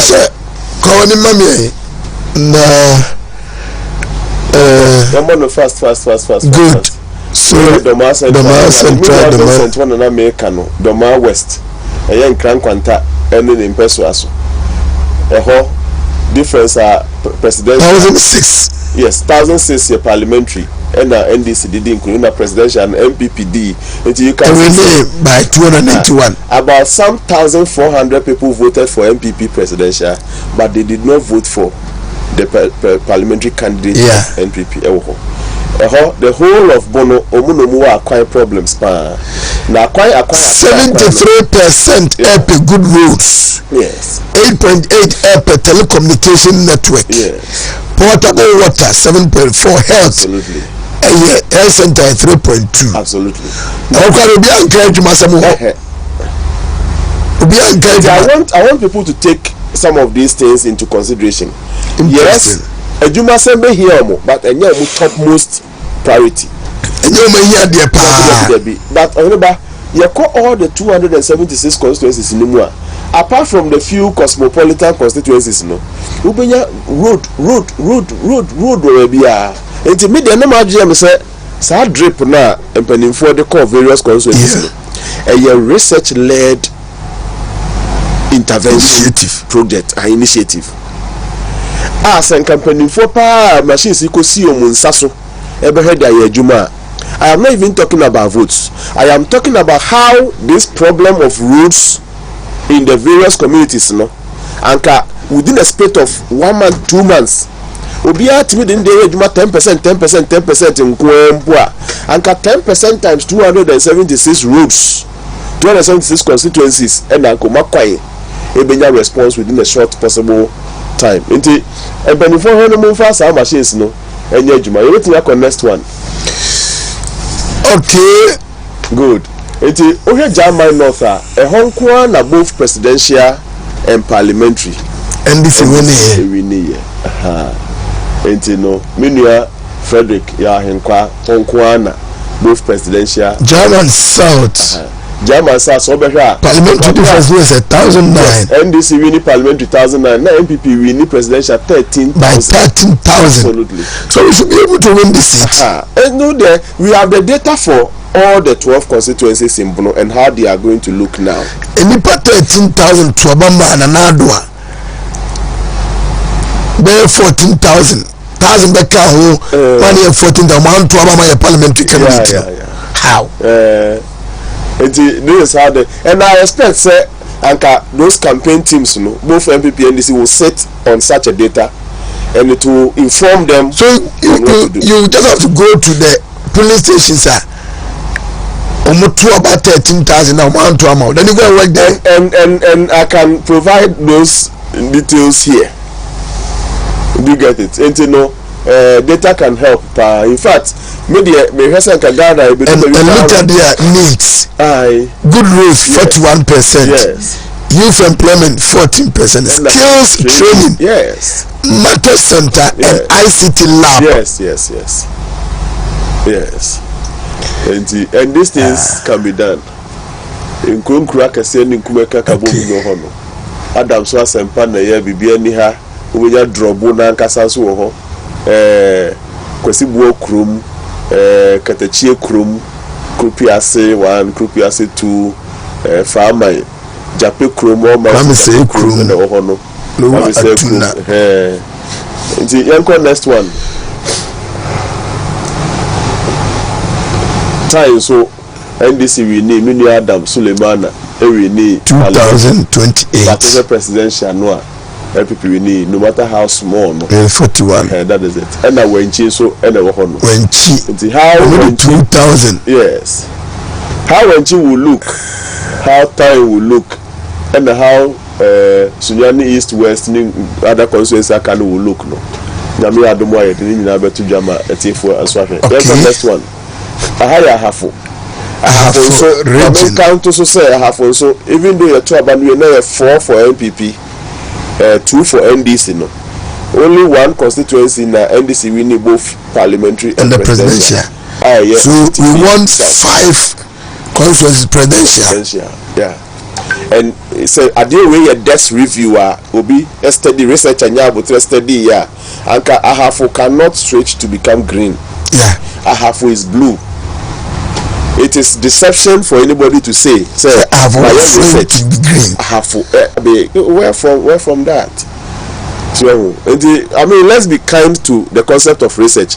The reason why I literature review ni say mawuhu niema SCC pay na wo how are your mind will be formed going forward.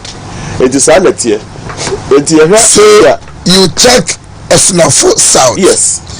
Parliamentary no. Erikopoku 1,395 yes. Absolutely. But presidential. Yes. LPP won by 1,643. Yes. So some 300 people voted for the presidential but voted against the parliamentary. The MPP parliamentary candidate. Absolutely. And you know, sanity,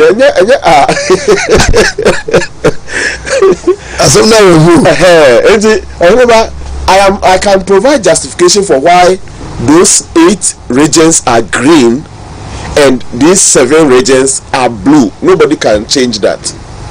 The reason why central region is blue, people think it is swing. It is blue.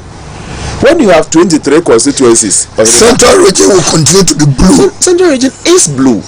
No, Pokwadman, I'm making impact behind. I mean, central region is blue. Central region, as at end of October 2024, is blue. The reason is that, apart from the data I may share with you, I may not be sharing. The historic situation is that out of 23 constituencies, I kick about money central region. 4,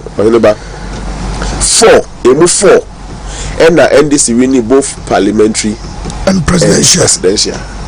I'm building that argument. Who will send their blood the Anakoya? Who will send their half of the Anakoya? Central region, I'm saying, say 19 out of the 23 constituencies. No. And when we say MPP, we need parliamentary, no, altogether 10. Emma 13 echo NDC ho. But 19 in terms of presidential constituencies voted for NPP. 19. Wow. Yeah. It is Sana out of the 23, including Cape Coast North, Cape Coast Central, presidential NPP. About only KE 4 no ye KE. Of course, a Kunfi, because I don't expect a Kunfi with the respect they have for Prof. I mean, sometimes you have to be real. But that's already that wale akoye NDC and now Bonnie Bamboy abeda MPP. No, so there's a more for Bukrama, so the next slide on I have only a Sutifi South, the Ayuhi, no offer, Collins Dada Hoppe, and the NDC winning both presidential and parliamentary. And just look at the difference. Yes. On the crown, the difference of the way, John Muhammad Yasuti. Absolutely. By about 800,000. America said. We need like 800. Absolutely. More votes than John Mahama as a person. More votes. A popular John Mahama. Yeah, presidential candidate. This is a half also as a picture. And then look at Tanonoff. Yes.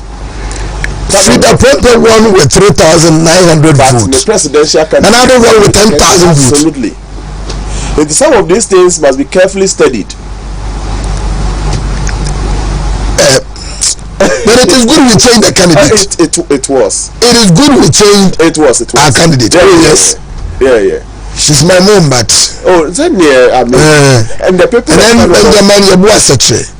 One with 2,300 votes. Good. Another one with 6,800. Absolutely. Almost 5,000 different. Yes, Sarpong who data no more much. And some of these local needs can guide them in what to do. Okay. Then they better say, in fact, there was this meeting here, more constituency be a man who the impact of their drip maybe sano. No, say drip machine in your fault. Machines in your fault.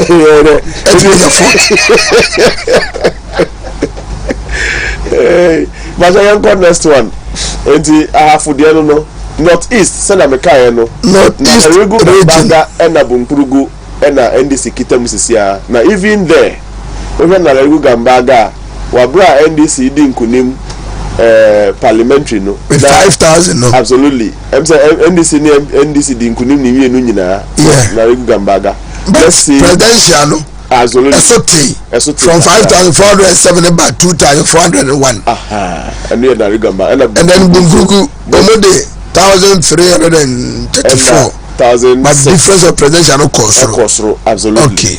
And you think these two seats will come back to the MPP? I can show you the data. And the reasons behind it is the fact that loyalty.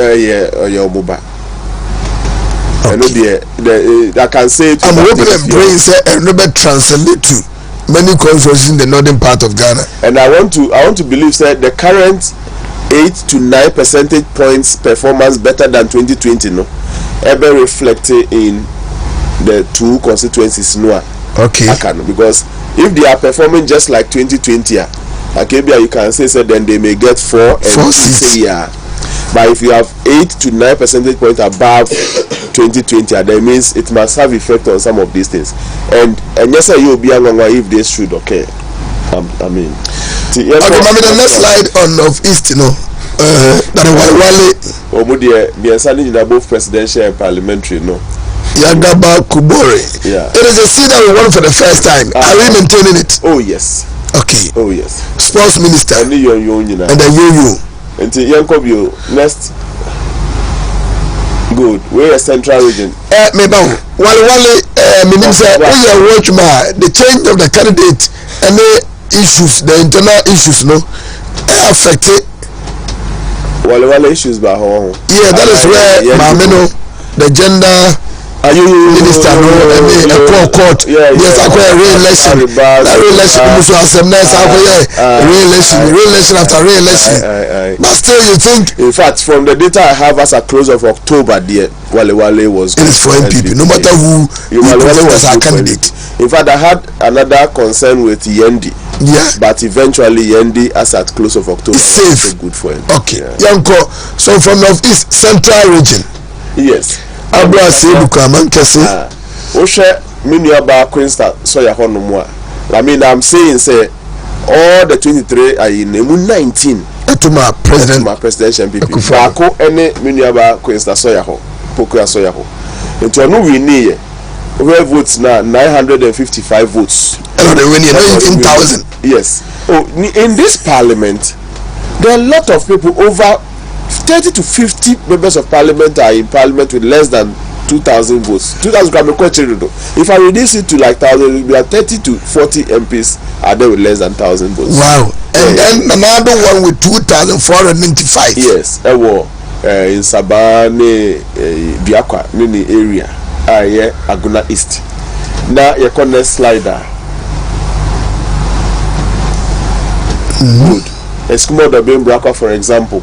In fact, Ejumako Inyan Nesian, Atuforsen, Honum no so ka 4 no. 24 no not. No, with 11,000 no. Yes. Fernando only lost with 3,000. You see, I want to suggest to you, say, Central region is blue. Oh, the shady. Absolutely. Eskimo da Biakwa. Yes. they won with 2,721. Yes. Nanado rather won with 7,450. Yes, yes. Yes. I see. Nanado vote is in Japan. Yeah, Central. I see. Yeah, it's Yanko. Good. And I say not the name that we need dear. But Nanado won the presidential. I'm sure this one there many people because of no issues about it. Baby, name him say Nanado did. I hear fine. I sense out. Yes. Joining Tim Fojo at the 1,320. Yes. And a winning. Yes. Another one with 11,000. 10,000 more. Yes. Oh, there are a lot of the places the gap between the presidential and the parliamentary was so overwhelming. This is serious. Yeah, was so overwhelming. Yes, how comes in there? No, it's understandable. 5,553, another 6,000. That is close. 140, a little over 500 votes. That is close. Okay, cover me. What's your calling? Cover me on your 275. I said. Okay, you're central there, Ashanti. Good.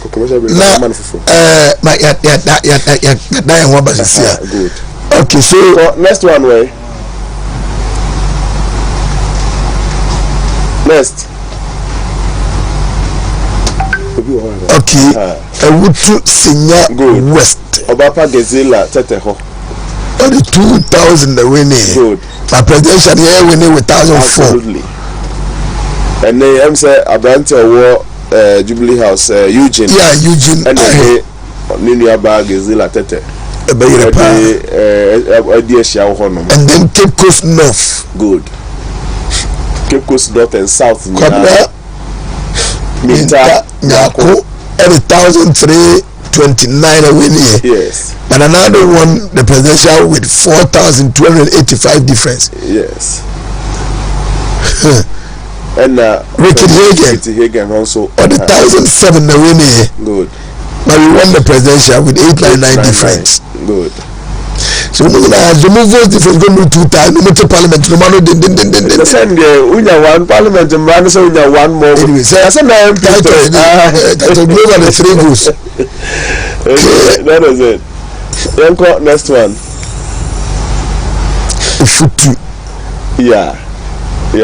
Ufutu. Former Marcus. Yes. 64%. All of the few candidates on that votes more than the presidential candidate. Yeah. And this time too, he is looking good. There was a day I will be me. Na the man the feedback. So, chope higher than that too. And I'm so.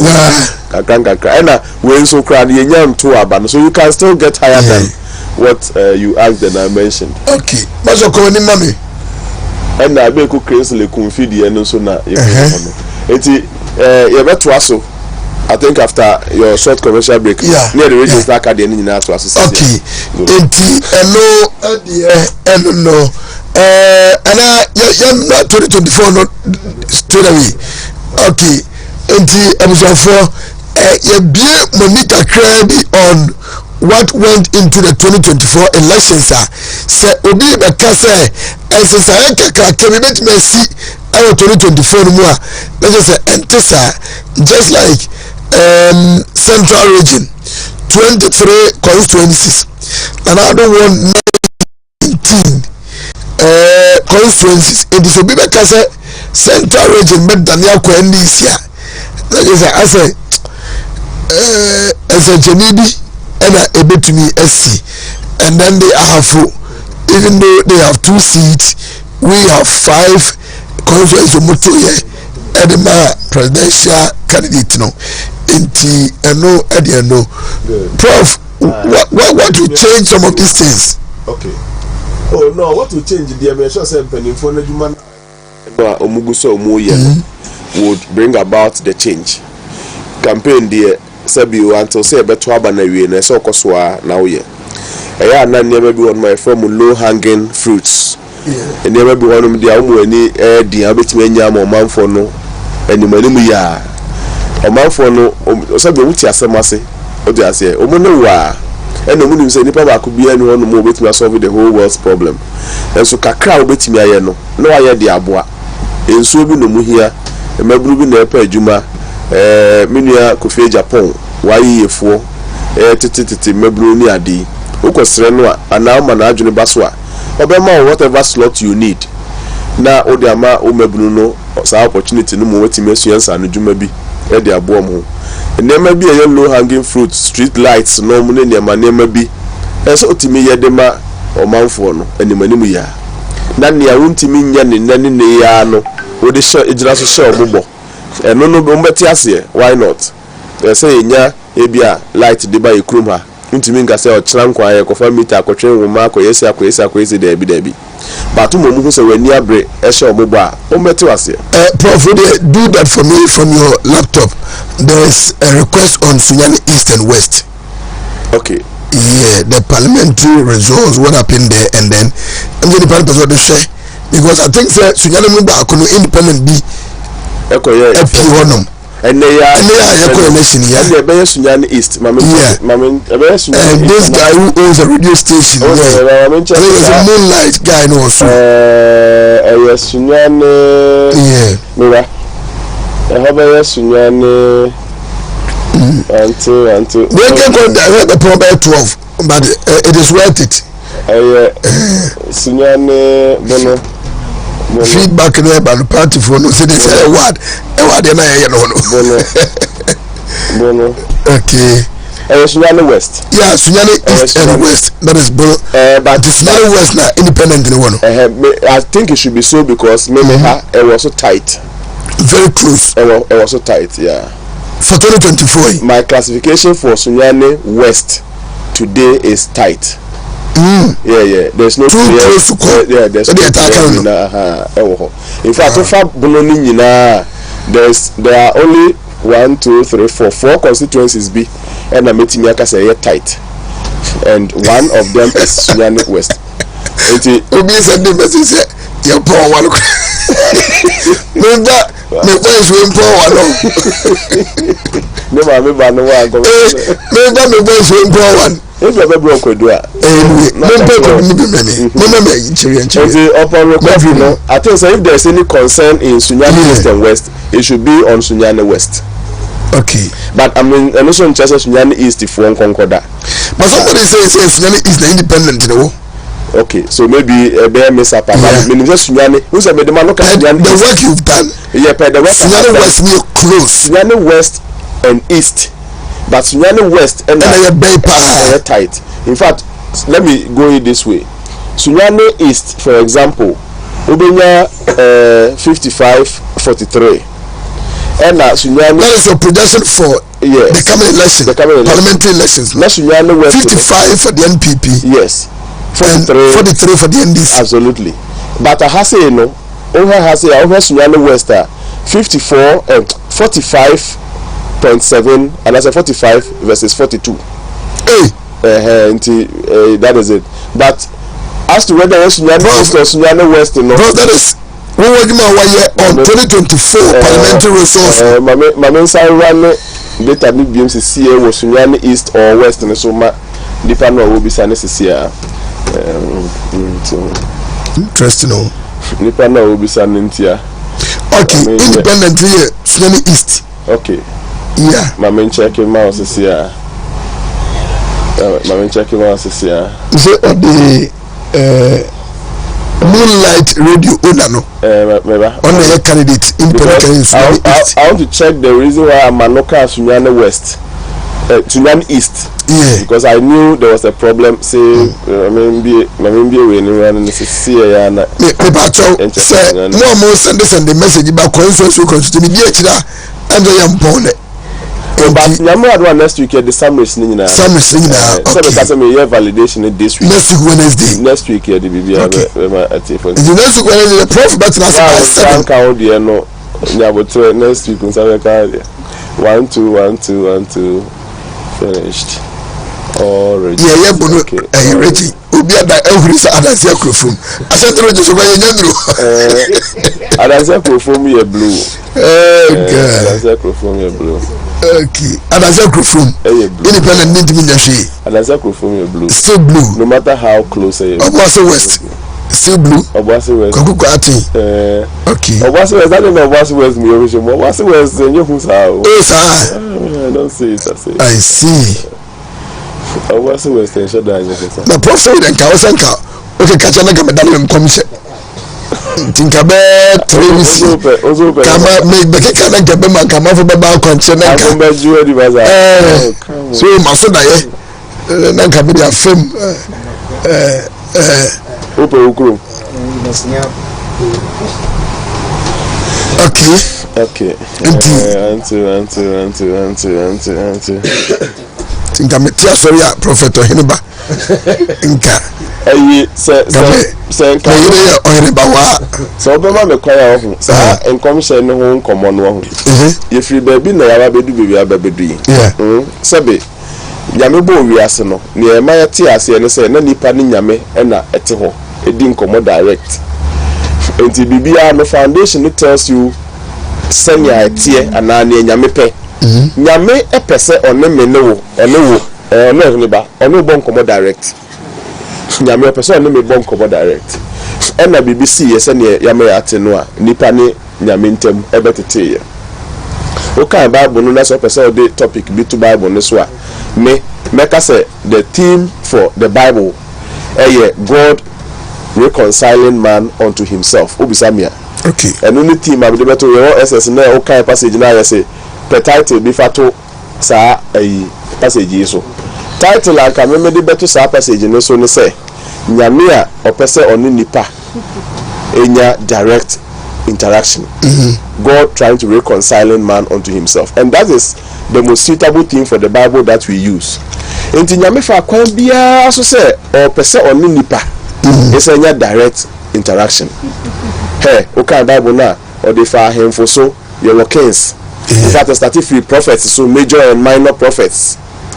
Moses no money prophets akese ni dika by eba hemfo so be kings na ba judges so the basantu follow Bible no all the things that were happening in there no nyame a all pekwa bi so eni nipa asenya kita hodie okay answer na ntimi anye ya na Yesu Kristo ba be wuye owo kese a etwa to obewu deje ye nyina no eba ya that is what the pastors and Bible has taught us.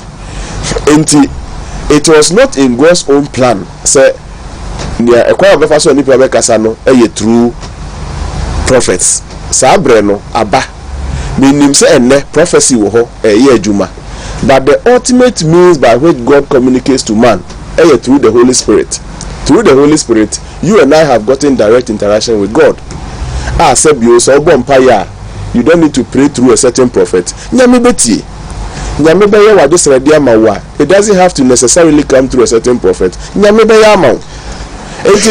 Yes, prophecy is good. The office of the prophet is very good. But mestre say we shouldn't limit it to say nyame be kasa ajese or the prophet is one. Let's not do that. Okay. My friend na ba me yemfa Ashanti region dem kakra say Ashanti region yemfa Ashanti region na is there the top exclusive right no say owiechna next Wednesday next week Wednesday so beba go be next week Wednesday beba enti na yemi komo next Wednesday talk about the prediction presidential election results no obey prediction quickly when na ya share Ashanti region no openina no so ope Sunyani east and west no and results na ba okay those national one nyina na melody agum e wan ne kakra ansa na ba okay let me first split the name of constituency okay and then I run. Okay, so we are good to go. We are good to go. Let me look for Sunyani East and West. Sunyani S. ABC.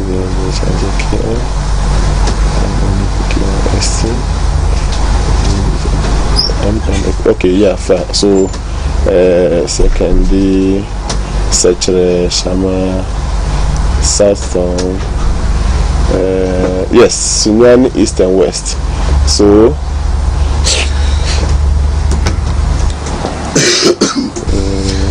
okay, for Wontumi 1013 Wontumi TV. Already I'm going to Sumame. Oh, I see. I see. Okay. Sunyani West and East, no? Yes. Okay. Yes. All right. Okay. Okay. So the person is right. Sunyani East. Yeah, quite of a challenge because a undisclosed inquiry 32.3%. Who will be undisclosed? And now 32%. And usually the interpretation is that there is a third force and you're onto man as such. But there's a third force confusing their choice. Okay. And usually areas where undisclosed are high. 32% undisclosed. Sunyani East. Yeah. Then it tells you said there is a difference between the two. Difference between the two, no, between the MPP and the NDC. The MPP is just 2 percentage points ahead of 32-42. And independent, I should think so. In fact, how they mean capture independent?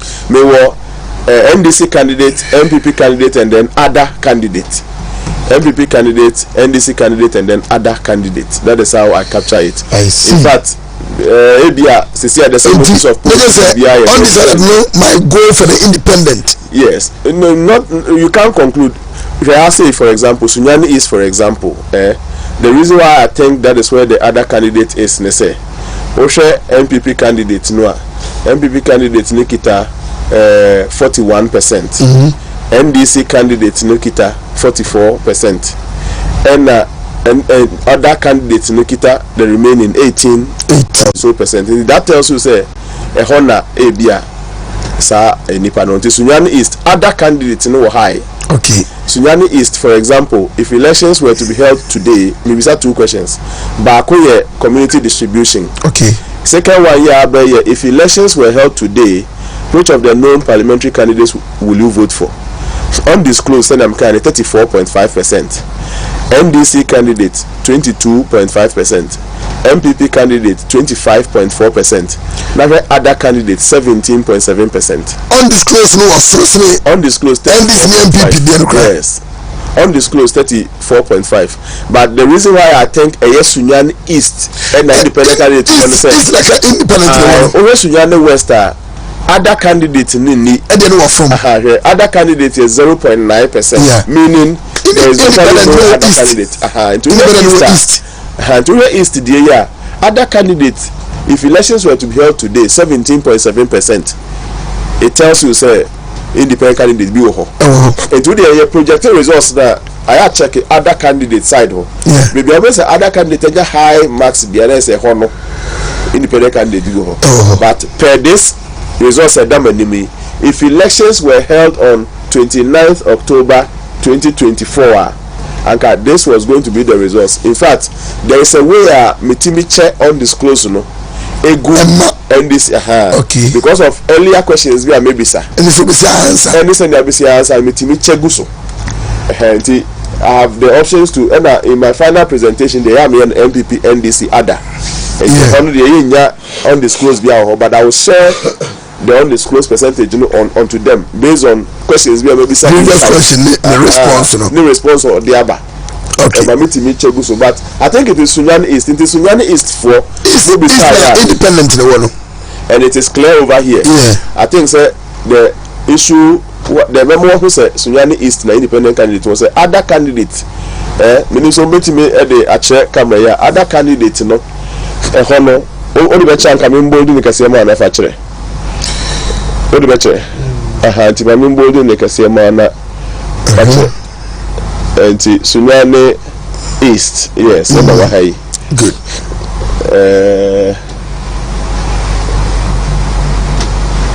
Is it gonna work? Okay, the Prof Nyashi. I'll share it. But I call Ashanti region. Good. Now, Ashanti region and Konkovi. Yeah. The next week Wednesday, hopefully, we will have another time with Professor Sarpong. We turnout president. We have voter turnout. Young call the constituencies. Yeah. Okay, cool. But let's take note, sir. Let's take note, sir. Overall turnout, no. Okay, let's start the consensus. All right. Into where me inside overall turnout, no say. Koso kakrama and overall turnout. What's about koso kakrama?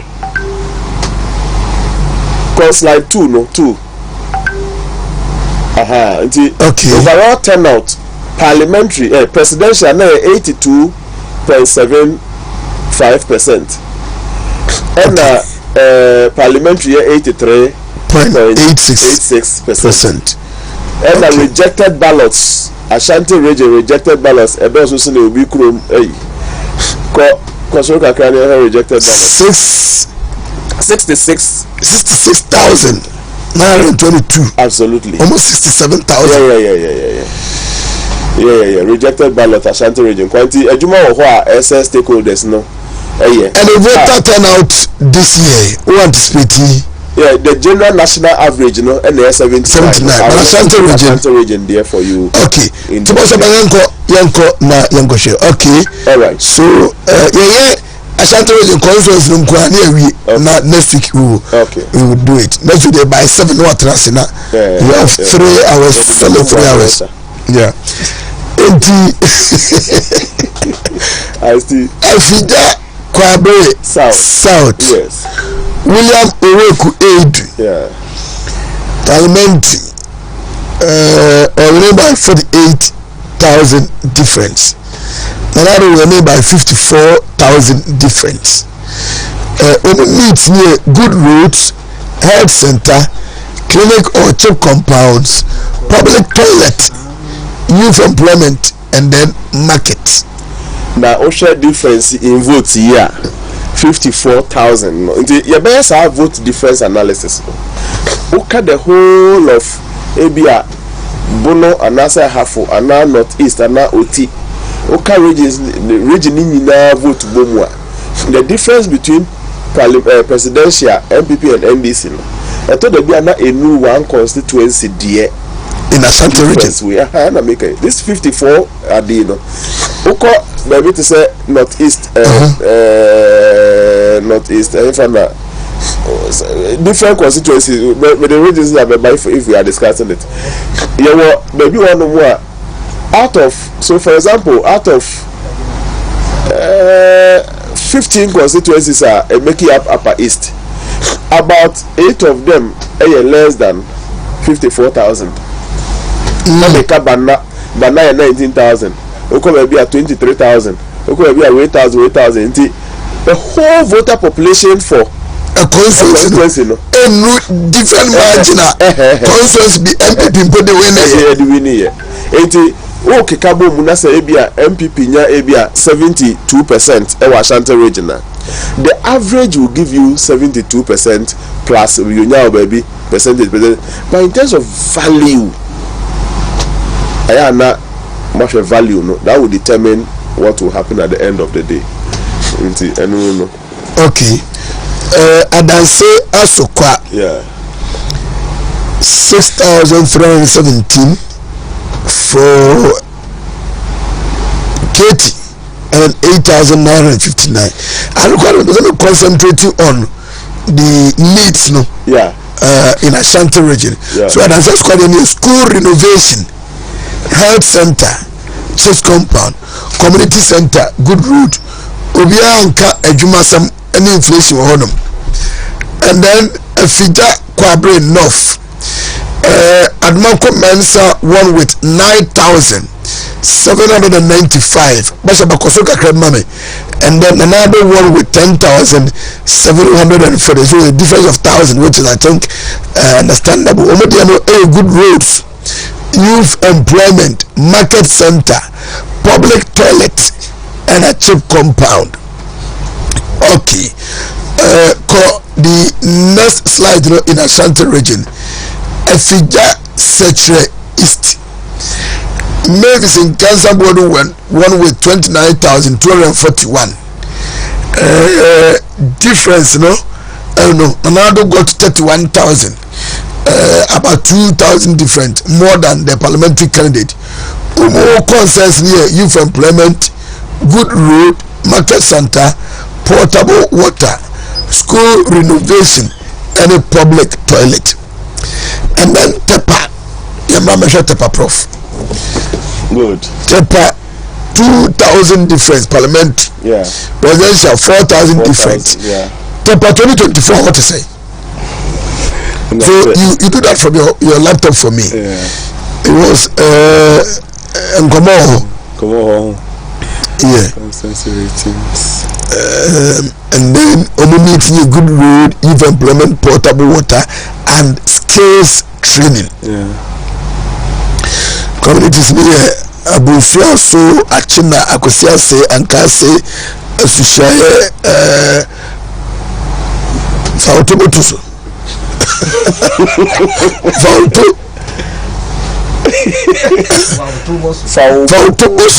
Fautoboso. Faubotoso. Krubua Titore Infante Tepa and Chabini. These are the now almost saying I'm gonna say for to now 2024 what to say? Oh, blue. I've fallen off. Thank blue, yeah. As at close of October. Difference also. Oh, blue. The values are not here, but the percentages are good. Okay. Percentages is okay. Okay. About 60% into blue. Yeah. Oh, thank God. Blue close to 60%, so it's fine.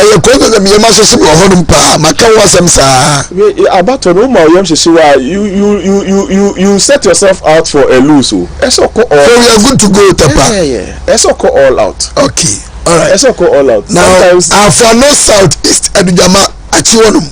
Yeah. Oh, okay. We won with 2,000 parliamentary, no.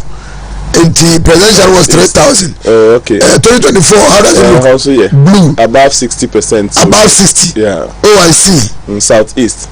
And then Southwest. Above 60%. Kwamidapa. No, see above 60%. So. Yeah, I'm Kwamidapa. No, see above. Prof, what them were interest? Oh, also above 60%. 60%. Presidential 77.1%. Oh yes. 77. Yeah. And then the parliamentary is around 60%. Yeah, it's above 60%. 60%. Okay. 70%, so it's okay. Okay. Santiachim Central. Yeah. Okay, let's do a Crofom first. Independent candidate. I prefer be bizarre. Unless the 3,592 na winning here. Independent net ya pa. On the Facebook within another. Within. I see.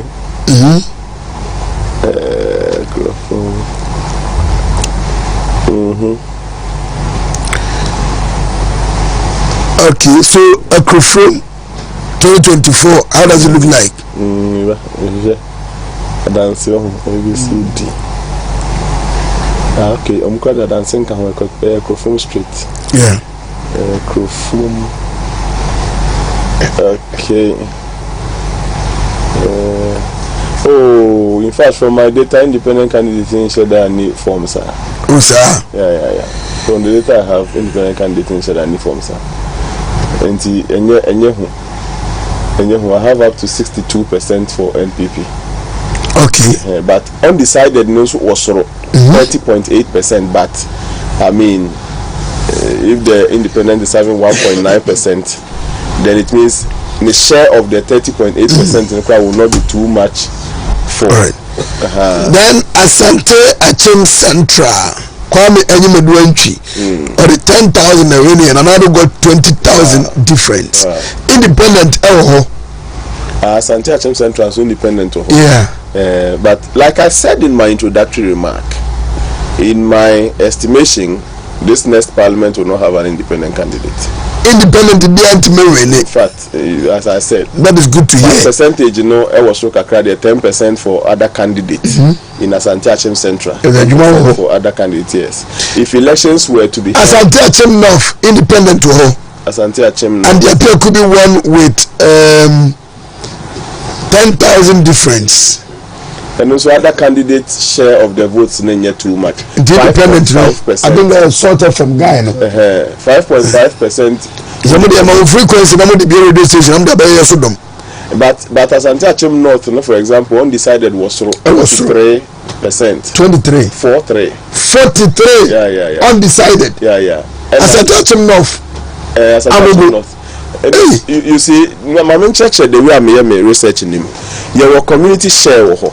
In Korea, was here, Okwana, who's an elbow back.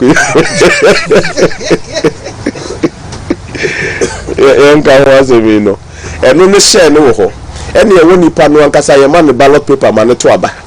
On the screen no what plot back. On the screen no so no mo to aba no 43.4% and to subi. So they wouldn't disclose number to aba no anchire. Okay. But we are bold disclose here no. We 48.7% HUSU NPP was Asante North. I see. What it means is that 48.7 there it is crossing the 50% marker. Yeah. And the threat of the independent candidate was just up to 5.5%. Okay. Young jump on young share about 5 conferences there. A home common was repano. Yeah. Na young fa wrap up. Young kohi. The next page. Okay. Okay, but about the next page. Say na they want to na so good. Asante Achim South. Aswase and Muntaka one with 20,000. Yes. Another one with 20,000 difference. And Muntaka one with 20. Your mama one with 20,000. Tesobete by 10,000. 2024. Yeah, and Musubeka later now may validate it. Into the local needs no ensure.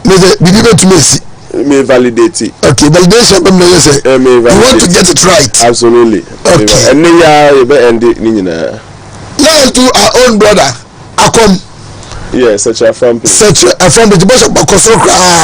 Such a S. It's called last light. So I'm assuming for an area. Kobika Ukraina. Such a from place. Near where a dress that you do must say. Those that are not for us. A dress that you do must say. Near the BRC. And then. As I say,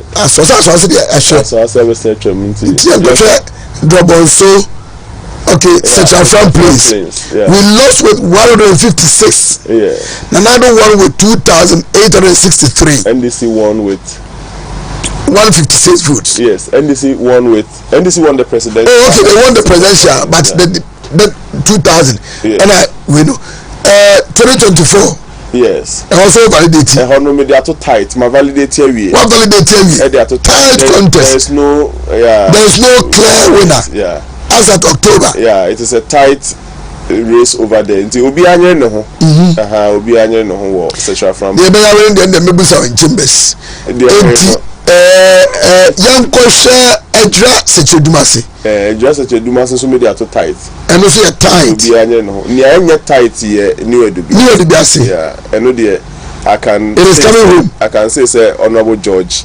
Yeah, George Nidino Odro.